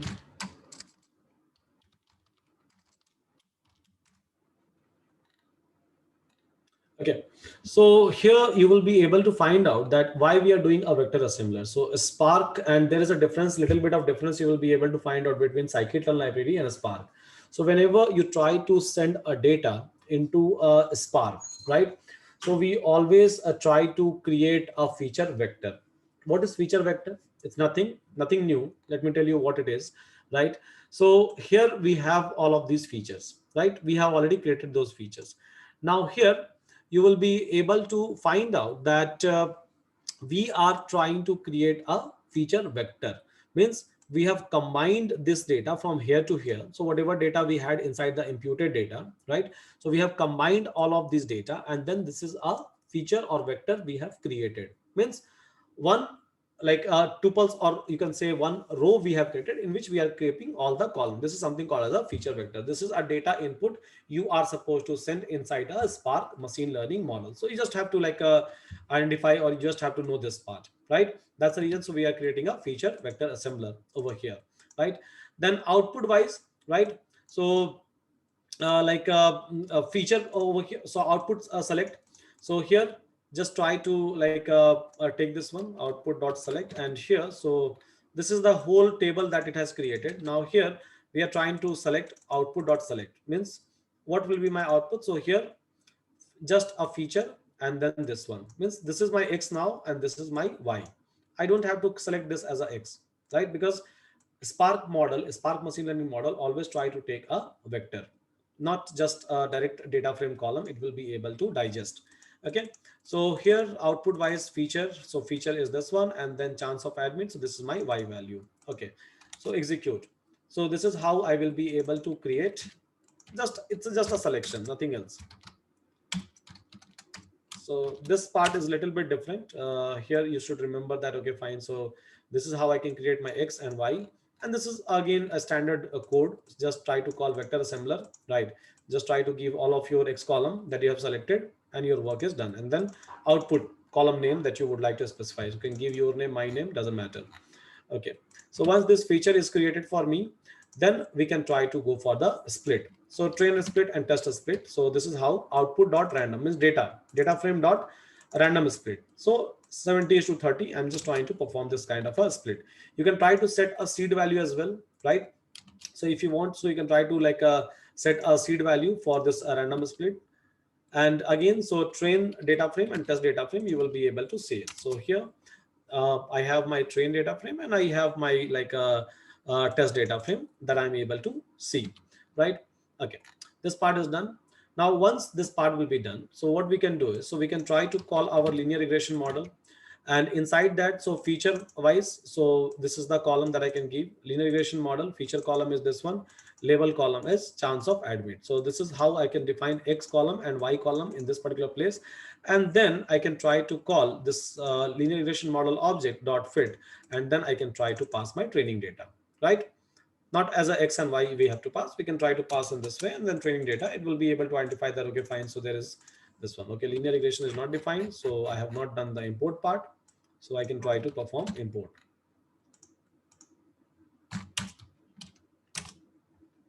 Okay, So here it will be able to like create my model, simple, right? So I will be able to create my linear regression model in this particular way. Now, once my linear regression model will be created, so maybe I'm looking for some sort of accuracy check, or maybe some sort of prediction I might be looking for, right? So, and these things. So what is the linear regression model coefficient? Means m values, right?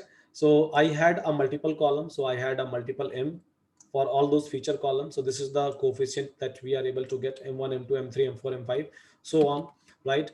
If I'm looking for like a intercept, which is nothing but a c, if I'm looking for that, so this model dot intercept, so yes, this is the value of c. So what y is equal to mx plus c, we are able to get it, right? Now if we are like looking for a model summary, right? So model summary means root mean square error, or like r square if I'm looking for. So yes, I will be able to get that as well. So root mean squared error if I'm looking for. So this is the root mean squared error that we are receiving, 0.06, which is 6%. And then if I'm looking for like accuracy score, right? Or residual score. So my accuracy of the model is 80%, which I'm able to receive, right? Okay, this is done.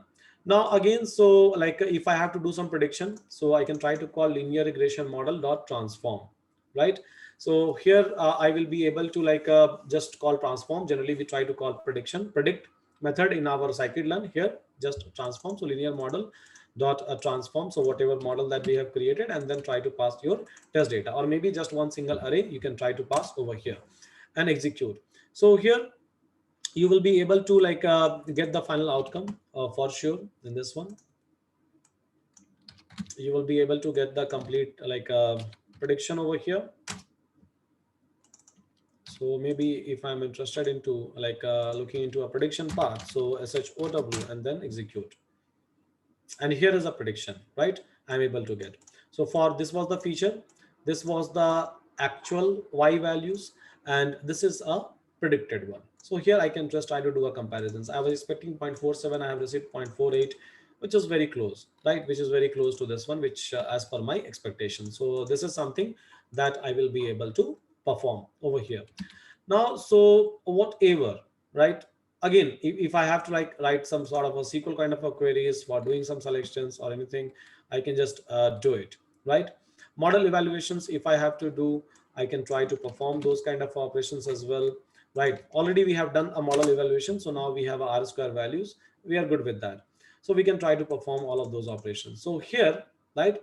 So here so this is just a test model evaluation. So here, as you can see, the way we try to implement linear regression, right, in our normal notebooks, right, in the similar way we are able to do a implementation over here as well. Starting from a data load operation, in between we have done a data transformation, null validation check we have performed, and then we have like converted our data set into a vector, because Spark try to take input into a specific way. We have done train and test split over here. We have defined our ratio of train and test split. We have called our model, passed our data, built the model, tested it, and then we are able to print. We are able to do a prediction, as well as we are able to print a accuracy matrices, right? So everything is approximately same that we are able to do it over here. So in the similar manner, right? So in the similar manner, if you will go through this like material that I have prepared for you, you all will be able to find out that whatever like discussions that we have done, right? Whatever most of the models, I have already prepared a documentation and a beautiful notebook file, which you can utilize it in any Spark environment. You just need a Spark environment and you can try to execute it like I have just executed now. Recently, we have studied TF-IDF, right? So even for TF-IDF, I have already given you this complete like a documentation, how to generate your own TF-IDF vector, how to do all those calculations. So everything is already given to you along with you like in your material itself, which I will upload in your dashboard. Yeah. So now I think we can take some questions, right?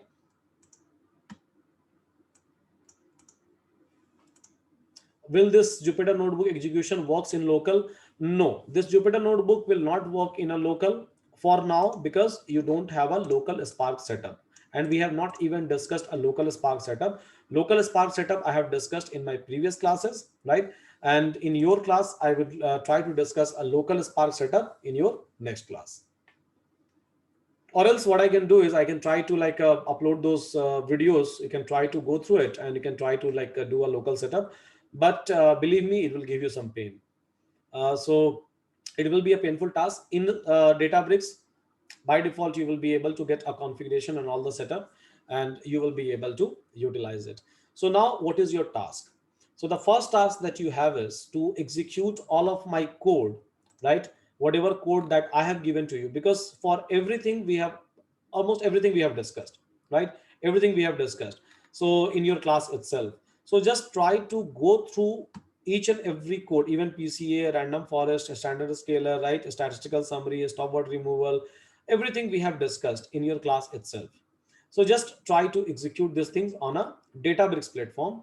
Once you will be able to execute it in Databricks platform, next week we'll have a setup in your local system. Same code in a single shot, you will be able to execute. This is the task. Another task that I would like to give you is in your throughout the entire classes, right? So we have discussed many models with respect to a many different kind of a data set. So what you have to do is, so you can try to replicate those things in terms of a Spark. So if you can do this one, that will not give you pain at all. So it's very easy, and you will be able to convert all the code into a Spark format in a easiest possible way.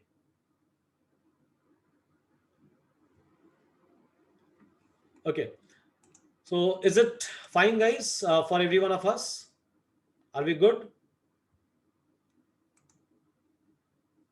Okay, so are we able to see that there is no code, no, there is no much differences in between writing a code with the help of scikit-learn and Spark, right? So in this way, it's very easy, and almost like for every kind of algorithm, I have already done a hard work for you, so you can just try to copy and paste, and then you will be able to build a model the way you used to build it in a scikit-learn. Now, next thing I would like to show you over here is I will go to schedule, right? I will try to create a new scheduler. Now, every time what I want is, so let's suppose I will try to I have this model, right? I have this linear regression model. Maybe I can try to save this model, right?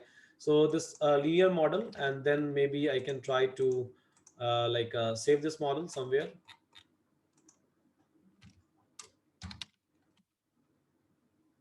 save, right? And then linear model dot sav or something. Yeah, so I'm just trying to save this particular model, as you can see. Right now I can try to create one single another notebook file, and in that notebook file I can try to point my directory. I can try to point my directory to some location. So if I can point my directory to some location, so in that location, if you are going to dump a data, so maybe it can be a S3 bucket or it can be any other resources. So if you will dump your data, so and after that I can try to create a scheduler means, so I would like to do a prediction maybe in every, I can say hours, right? So or maybe in every minute, and then what is a time, so I can try to set timings over there, right? In every hour. So and again I can try to set this one, and then I can try to create okay. In this way what will happen is, so it will try to execute this entire notebook. As you can see, this is something which it has created. Let me try to schedule in another way. So here I can try to give a minute, right? And then every minute,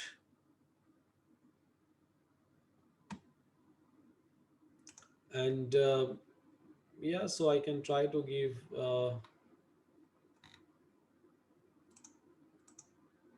okay, so every minute, so I've just done the scheduling, and I'm saying that okay fine, so every minute it will be able to execute, right? This is for every hour, and this is for every minute I would like to execute. So here it will start executing itself in a every minute. So this is something which I have scheduled, and I don't have to worry about any kind of processes or any kind of activities. So whatever I have written, so if everything goes fine, it will be able to execute a code automatically, right? So this is what we have scheduled. If we have to pause that, if we don't want to execute something, it will be paused. So if I have to do some prediction, I can just give locations, maybe a table location or maybe a file location, and it will keep on executing itself. See, have you seen this, guys? It has just initiated these things. I was just waiting for this. Have you seen that? Yeah.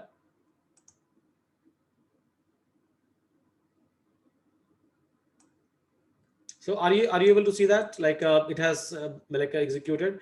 Duration is equal to 15 second. Again, we'll wait for another second. So you will be able to see a run two, right? And now if I have to check a log, right? So log will be available in some time, and then matrices. If I have to check, it is executing. So it's still executing. Yeah. So in every minute, so it will try to like execute these things automatically. So my job will be very easy. So this is how you can try to apply a scheduler that we always do, right? So see how easy it is, just within a second. So I'm able to apply a scheduler, and whatever task I'm going to write down over there, whatever task. See, this is a run to. Again, in next minute, it has started running itself. So if, yeah, this is optional for sure, but whenever we try to productionize something, we always try to we always try to perform this kind of operation. And if something goes wrong in a later stage, I can try to check. So logs will be available in some time. So every minute it is trying to like launch it every minute.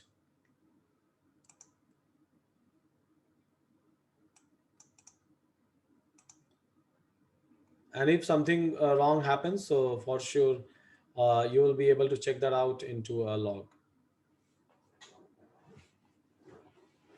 Okay, so this is again another advantages that you all will be able to find out, right? So you can try to generate a alert as well, maximum concurrent run. So you can try to check that as well. Timeout, retires, all those things you will. So now third time it is running, right? In last 3 minutes it is running these things. So I can try to check alert. So maybe on start, right? So email ID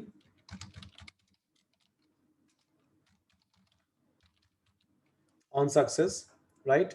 So if it will be successful, send these things. On failure, it should send a mail to another email ID. Yeah, confirm. So now let's see what happens, right? So whether I will be able to get a mail or not.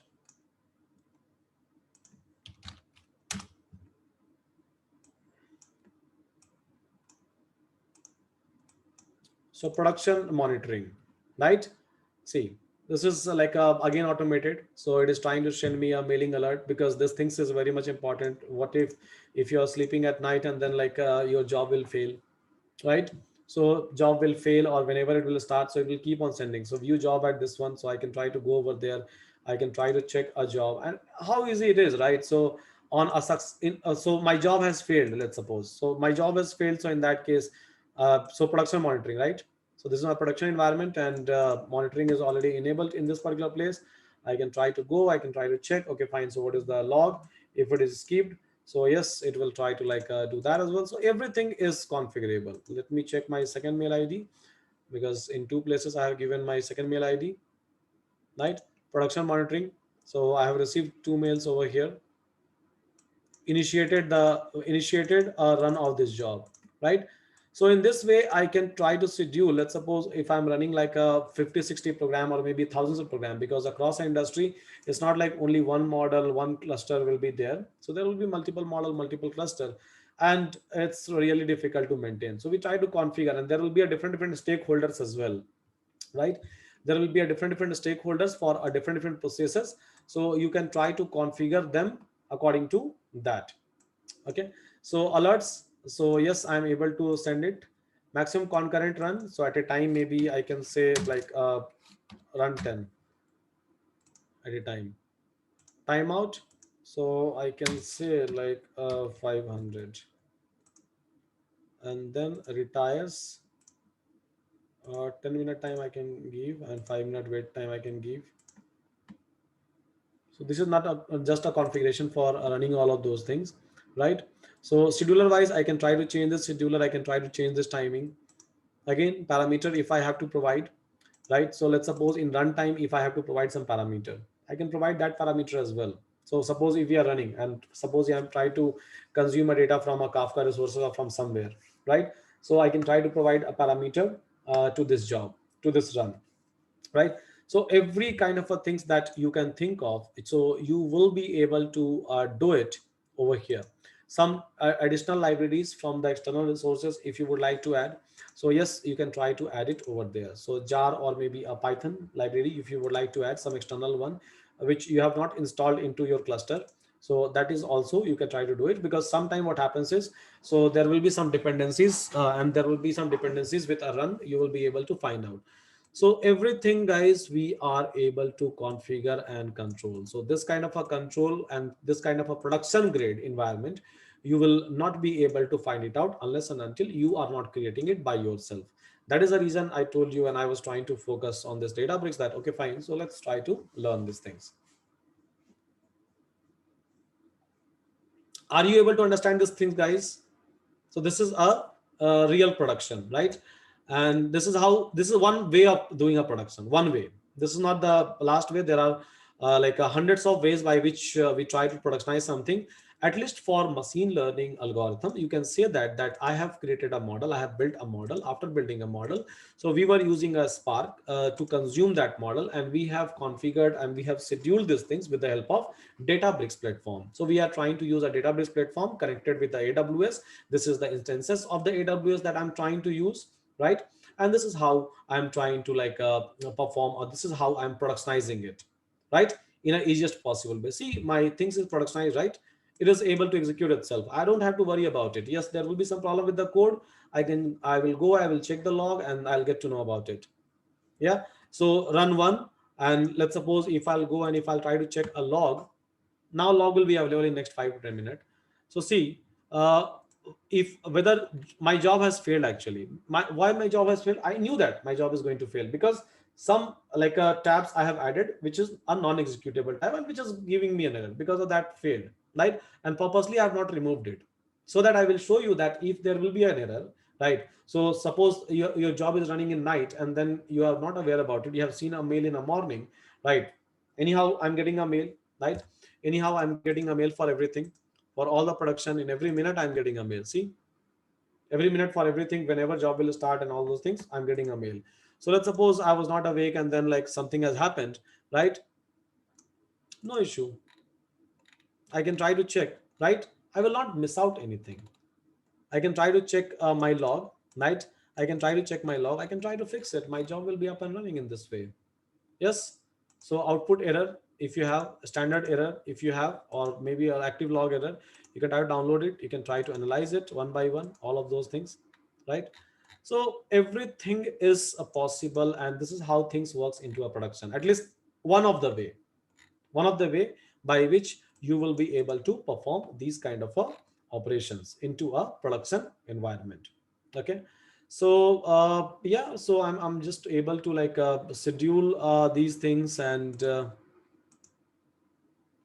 see, back to back my jobs are running. I'm getting a notification, 10 system, 10 things can run at a time, right? I can set a parameter and all those things. It's a very beautiful feature which you will have to write it down manually, and which takes time. And here, just with no time, I can do it. If you will to go and explore its ML flow, right?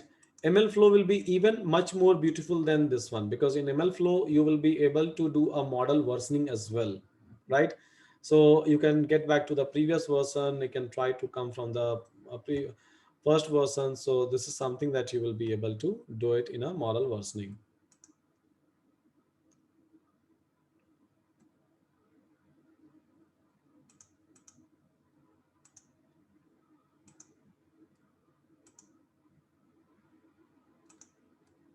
So yeah, these are the jobs which I have scheduled, and my job has failed last time.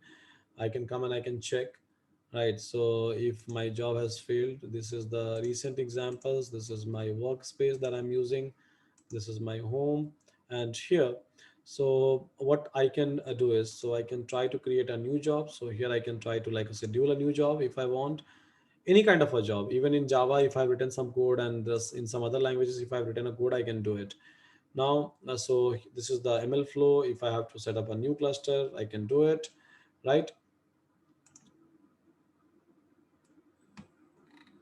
Now, this documentation, official documentation, you all can try to follow, and which will be really, really very helpful for you. So if you are going through a Databricks, and again, don't go for a documentation. I will rather prefer to go ahead with my documentation, which I'm going to share with you. It will be easy for you guys, right? Because this documentation sometimes creates a problem and it confuses us a lot. ML flow experiments. So yeah, if you want, so you can try to create ML flow experiments as well over here.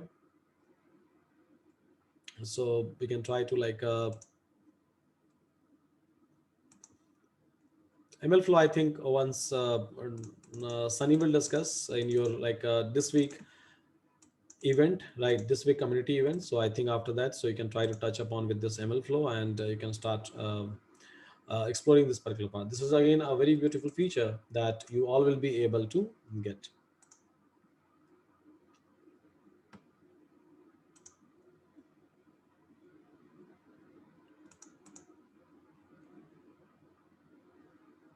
So in ML flow, there are many things that you will be able to do. So again, open a new notebook, and I can try to import this notebook, and I can show you now itself.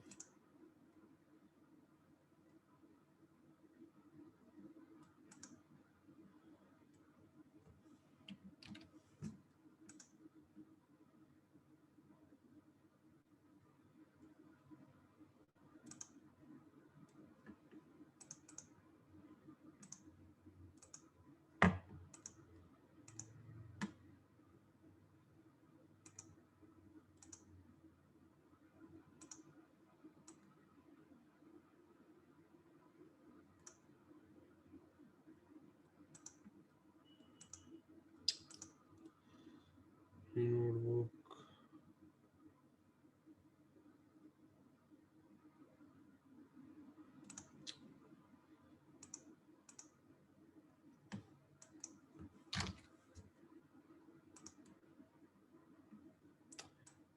There is a step from where I can directly. This is the artifact, that is fine. Start time version of the model. So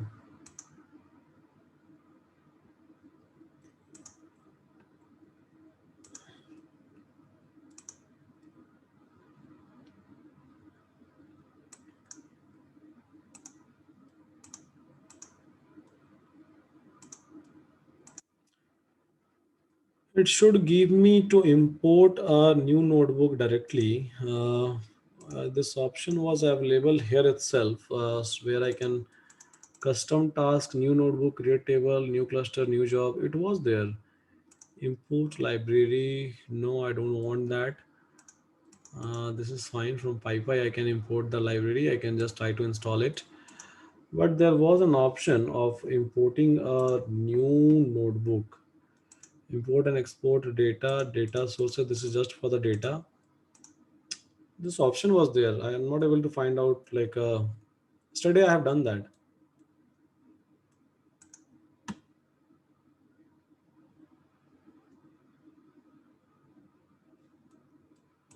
Workspace user.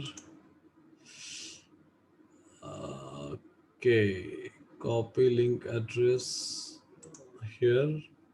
Yeah, this is the option. Import if someone else has done some kind of a thing. So if I have to import those things, those work. Yeah, see, I'm just able to import it. Okay. So directly you can try to import. And again, so let's suppose if you are experimenting with our work, right? So if you have to import, so let's suppose this is things that if you have to import in a single shot, you will be able to import all of those things.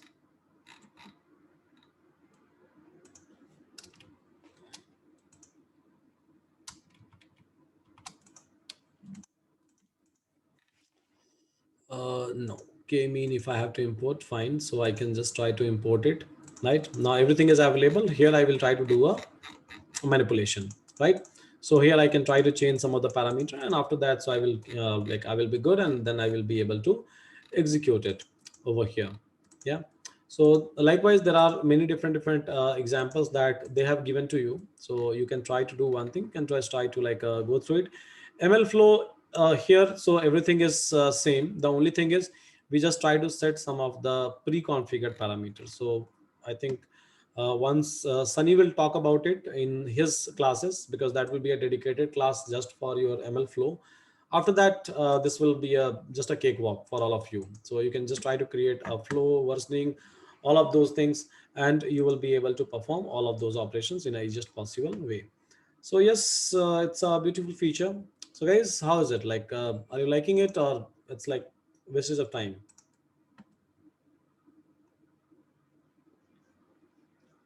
Yeah, it's great, right? So see, we are able to productionize it in my production. So my jobs are running, right? As you can see, my jobs are still running, right? And if there will be some kind of a failure, so I will be able to see that.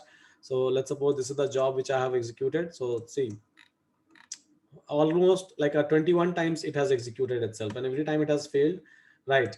I can go and I can check the log. And again, apart from that, so I will be able to check a Spark UI as well, that loading old UI for clusters. So loading. So I can try to check a Spark UI as well, that okay, fine. So what were the steps, what were the stages that it has taken, in which stage it is taking more amount of time, in which stage is taking less amount of time. So everything is configured just for you in this particular place itself, right? So it's a complete production grade environment. You can directly use it and productionize it. Simple. No need to do anything else. And then from here, what I can do is in my notebook, I can write simple configuration, that okay, fine. So store all of my prediction data into a databases, and from databases, what I will do, so I will try to populate my dashboard, right? So how easy it is on a daily basis. It will be able to take a data from S3 and then do a prediction, and then my work is done. It's pretty easy, right, in terms of doing a prediction, in terms of productionizing it, and it will be easier for you to explain production grade environment as well. Scheduling, you will be able to explain about the resources. You will be able to talk, right, about logging, what will happen in terms of failure, again in terms of getting a notification. So see, I have received this many times notification, production monitoring, production monitoring, production monitoring, right?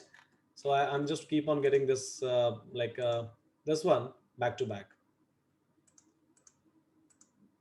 So yeah, this is something that I had to discuss with all of you guys. And let me do one thing, that uh, linear regression masters spice park. So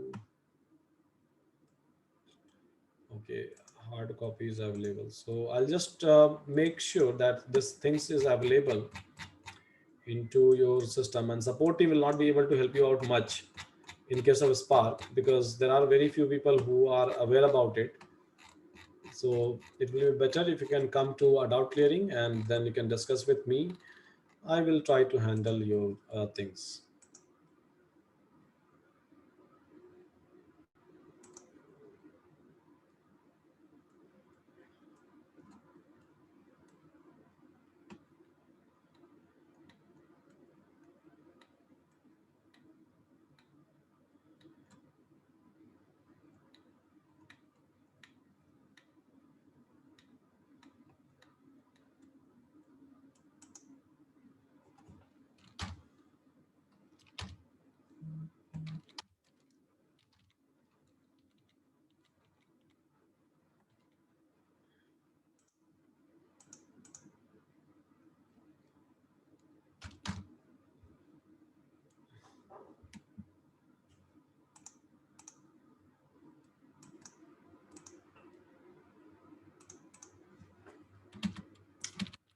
PySpark underscore example, where it is. PySpark seed linear.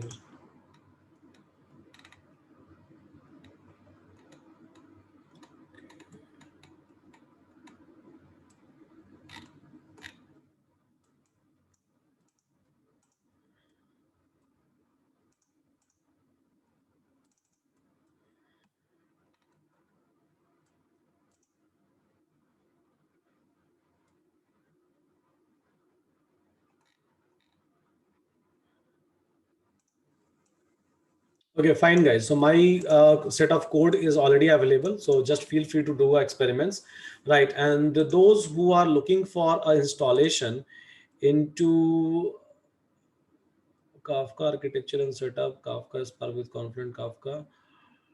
Okay, Spark architecture. I think in this video I have discussed.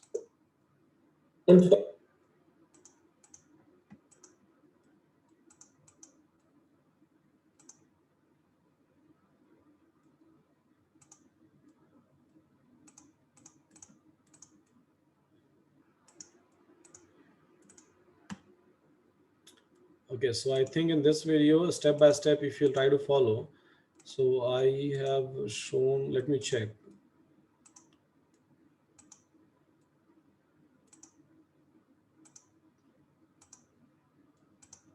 Yeah, so in this video, I have shown you and that how to do installation and setup into your local system.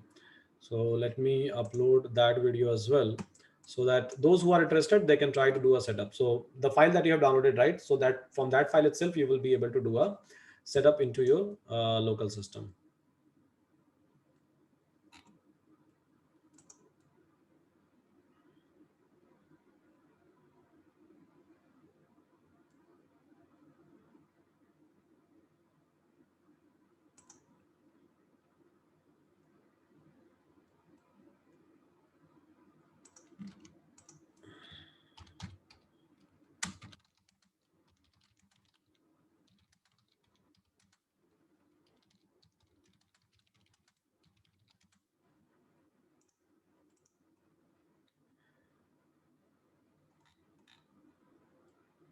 Okay, so this video is available again, and this material is available. So just feel free.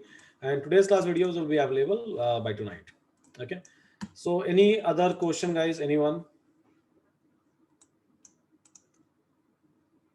This is amazing automation with the complete detail. Yeah, this is actually right.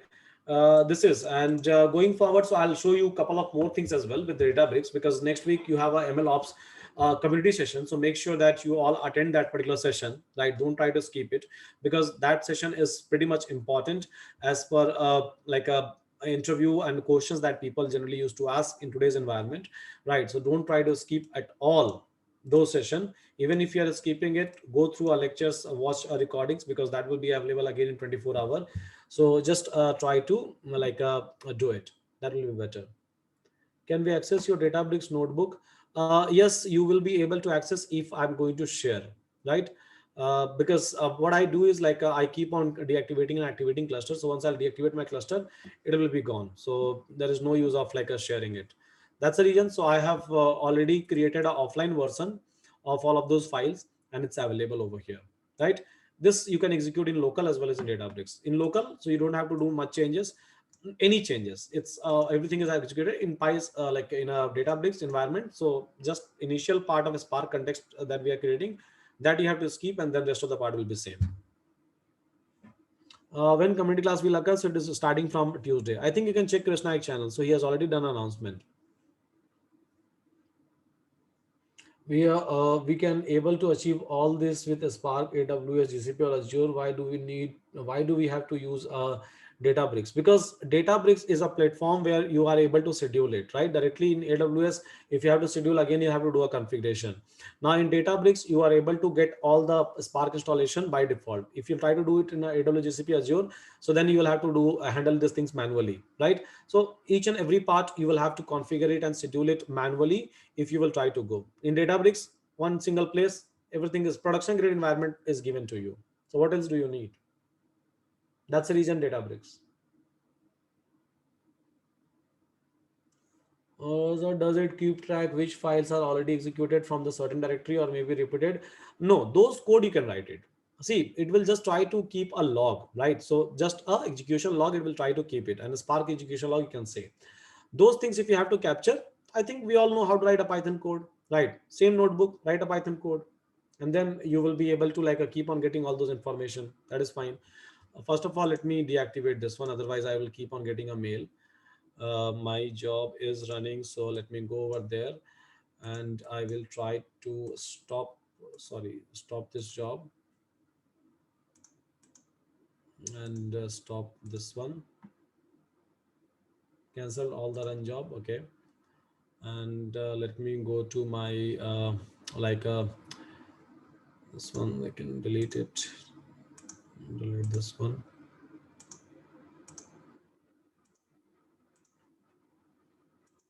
If you would like to schedule a multiple notebook at a time, so you can schedule that as well. So it's a centralized repository and centralized resources that it is trying to use for utilize for you. So yeah, just feel free to like use those things. Let me decommission or stop my cluster as well.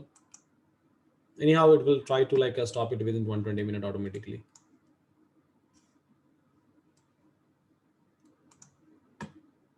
How to use a Spark notebook for the multiple Py files requirement files as a PyCharm project. See, try to understand one thing. I think still there is a confusion.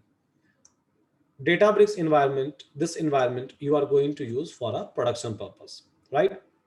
Now, so here what you can do is, so here like you will build a final model you will try to create, right?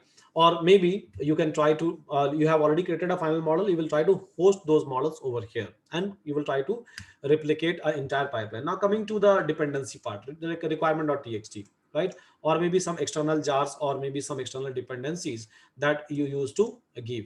So whenever you will try to schedule a job, so I have already shown you, right, that you can try to give all of those dependency, you can try to give all of those installations, right? So all of those installations and everything is possible. If I am looking for some PyPy library, if I have to install some external PyPy library, I can go over there, right? And then I can try to create a PyPy library, or maybe like I can try to like execute it some Maven or S3 from where I have a library, or maybe if I have my own Python libraries, I can try to upload it, right? So everything you, so in requirement.txt, this is what we do, right? For a particular project, so we try to do all the installation, all the setup. This is what we used to keep in requirement.txt. This is also you will be able to maintain over here as many libraries as possible.